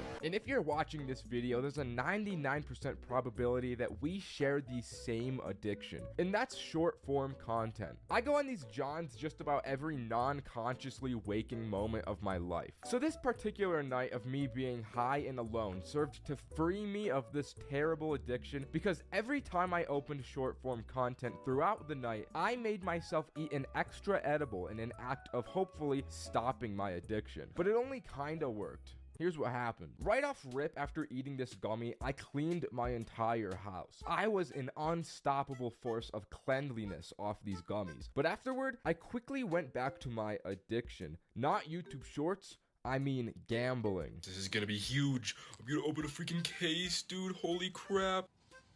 Oh, alright. But I felt that if I was to truly free myself of addiction, I probably shouldn't make exceptions. So I ate another gummy after this as well. Then I instantly opened Snapchat and went onto the shorts, because I'm not very smart, which meant another one down the hatch. I had already eaten 3 gummies, so I knew I needed a foolproof strategy that would ensure I wouldn't watch any more shorts. I decided to attack the problem at its roots, which is my attention span. I needed a way to fully reset my mind, and my idea to do so was a kind of strange approach in hindsight. The plan was to sit down in an empty room and just exist with myself and my drywall. I sat there and stared at drywall with as much mental focus as I could possibly exert for as long as I could. I would start to feel my focus wavering periodically. The only thing this ended up actually accomplishing, though, was giving myself a headache, which is ironically exactly what YouTube Shorts do as well. Alright, so the drywall strat, it's not working. Maybe I just watch full-length YouTube videos instead. Maybe that will fix me. This was a worse idea than the drywall. The YouTube app did that thing where it opens into shorts, so I start watching a handful of these before realizing what I've done. I ate another edible, but to be honest, YouTube Shorts had admittedly fed me some interesting slop this time around. I was watching a big, strong, shirtless, hot man climb a boulder, which got me in a real mood to watch more men climbing rocks. I was relentless with the men rock climbing videos. I watched Olympic climbing. I watched little men climbing. I watched big men climbing. All this climbing made me want to climb myself. So I bought a membership at a climbing gym. I haven't used it yet, but eventually whenever I do, I bet it'll be pretty cool. In an attempt to feel the triumphant victory of climbing rocks, I ended up climbing onto my bed from the floor, which isn't as impressive, but I thought it was pretty cool. Then out of left field, YouTube recommendation threw a real curveball at me. Teen Titans Go movie magic. This video hit the spot like nothing before. This show is just so goated. I was watching it so involved and entranced by the funniness and bright colors. Although I was really lost in the plot here. I didn't realize this while I was high, but this was actually like 5 videos strung together into one. Somehow I still managed to follow some kind of plot despite there not being one, which is something quite impressive. But this whole time, I couldn't stop thinking about how funny Robin was. This dude has to be the best written character of the millennium. I really came to realize the delicate intricacies of his character here. The only downside of this show is that it's bright and fast and really cool. Just like everything else, it was bad for my attention span. I needed to find some other method to fix myself. I search on Google how to slow attention span and find this article. After reading it, at the end, they recommend behavior therapy, which I don't need. So the article was shit and it didn't help me at all. Considering that the other things in this article were chewing gum and drinking water, I came to realize after reading this that I'm actually doing everything perfectly and optimally for fixing my attention span, if that's really all it takes. I guess I'm just left to live in torment into evil constantly. Afterward, I went down a massive YouTube rabbit hole, so I'll just give you some of the good ones before I went bye-bye sleep time for the night. And trust me, the last one will change something in you. So I watched how to turn a Lego man into meth. Then I watched pirate videos about how to be pirates. Those ones were pretty sweet. I learned how to become the Pope. I watched this video and legitimately did not listen to one word for the entire 30 minutes. I watched for an hour about the Napoleonic Wars. I've never given a squat about history at all in my life, so I don't know why I watched this, but it was interesting. I found out how to board an airplane. Then I watched a ton of these kid gaming videos and they went so hard. But the biggest video I watched was this one. This video is something special. Anyways, subscribe. When I first started to smoke weed in high school, I would smoke a little too confidently. I really thought highly in my ability to hold my weed and seem like an outwardly functional person. And that overconfidence is how this story starts. Now that I think about it, overconfidence always seems to be the starting place for a lot of my stories. I think I've just got an underdeveloped frontal lobe. Anyways, me and my friends talked the day prior about doing our first wake and bake before school. So I was like, I gotta smoke weed as soon as I awake. And so I did. And I went hard this morning. My philosophy was that I had to smoke enough that it would last the entire school day. So I ripped the fattest bong rips of my life, not even before I left my bed. I got out of the bed and got to my shower, and I just stood under the water for like 20 minutes. This is where I started to think, did I smoke a little too much today? Nah, I think I'm good. I eventually got out of the shower because I started to get munchies for breakfast. You know you're gonna have a crazy day when you get the munchies for breakfast. I then proceeded to eat 3 entire bowls of peanut butter Captain Crunch. I ate so much, I felt pregnant. It was a lot of cereal. I got out the door and waited for the bus, and once I got on, I started looking around for my boys. Once I found them, the ugly truth came out. All these dudes were sober. I had been duped. I was the only person that had gone through with the plan, and I couldn't get off this bus. I had no choice but to face this entire school day way higher than I'd ever managed before, all by myself. I felt like a kid who had nobody come to his birthday party. I was alone, dude. To give you an example for how high I really was, the entire bus ride, I just looked at the floor with my eyelids halfway open. I was spacing out of my mind. I felt like I was accepting the warm embrace and darkness of death. Once the bus got to school, I came back to my body and my boys helped me in.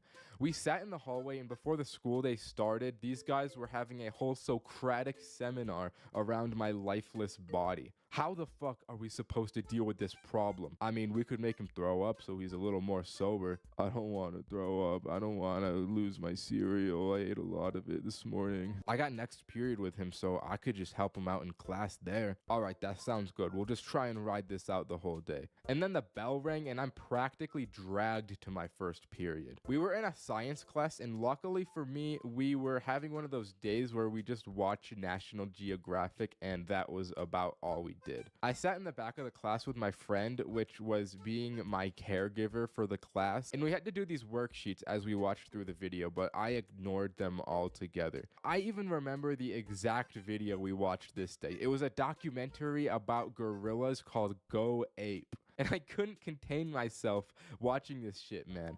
I mean, the monkeys and apes are just so silly, dude. In the way that the narrator talked was so seriously about them. It was killing me. He would say some stuff like, "She's dependent on the bigger male to keep her safe, though he spends most of his time munching leaves." And I'd be in the back of the class like... And the teacher would just look at me down with these shut up eyes. But I mean, look at this. It's still funny while sober. You cannot blame me for this at all. Just look at the way they look. They're so goofy. So the class ended and I went to the next, which I had the same friend in. So once again, I could have my little guardian to make sure nothing bad happens to little old me. After watching Go Ape, I was feeling good. Normally I would be anxious about getting caught high at school, but this video just put me in the right mindset. Or maybe it was just that I was too high, I couldn't feel negative emotions, I don't know. Anyways, we get to the next class and it's math, so the subject is a little more involved, but again, I was chilling. My friend had to carry all of the stress going in here, which I love him for doing. If it weren't for him, I would have been done for. Thank you very much. 20 minutes into the class, I've got a royally poo in the toilet because of all the milk I drank this morning. So I raised my hand and the teacher is just ignoring me. And in all this time, the anticipation builds in my head for how I'm gonna communicate that I need to go. I just decide this anticipation doesn't feel good. So I get up and walk out of the class. I do my business, and as I'm walking out of the bathroom, some kid is approaching me that the teacher had sent to go and get me. You gotta go back to class, man.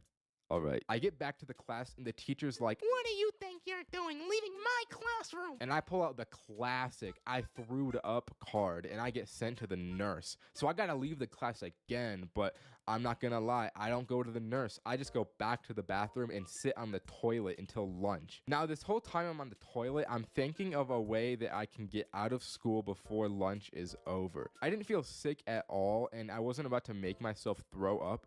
So my great plan that I had thought up was to go onto Google Images and find an image of a toilet with vomit in it. I know it's gross, but desperate times call for desperate measures. I found the right image that looked identical to the school bathroom, and I showed the image to the nurse, and I was like, I'm sick. I need my mom to pick me up. So my mom comes and picks me up. I won't lie, I felt like I had outsmarted the schooling system this day. That win really stroked my ego. I went home and I just played Fortnite all day, and it was a massive W because I don't take no L's ever. I imagine my friends that day were pretty confused because I had just disappeared. You know, they eventually found out. All right, that's a story. Bye-bye.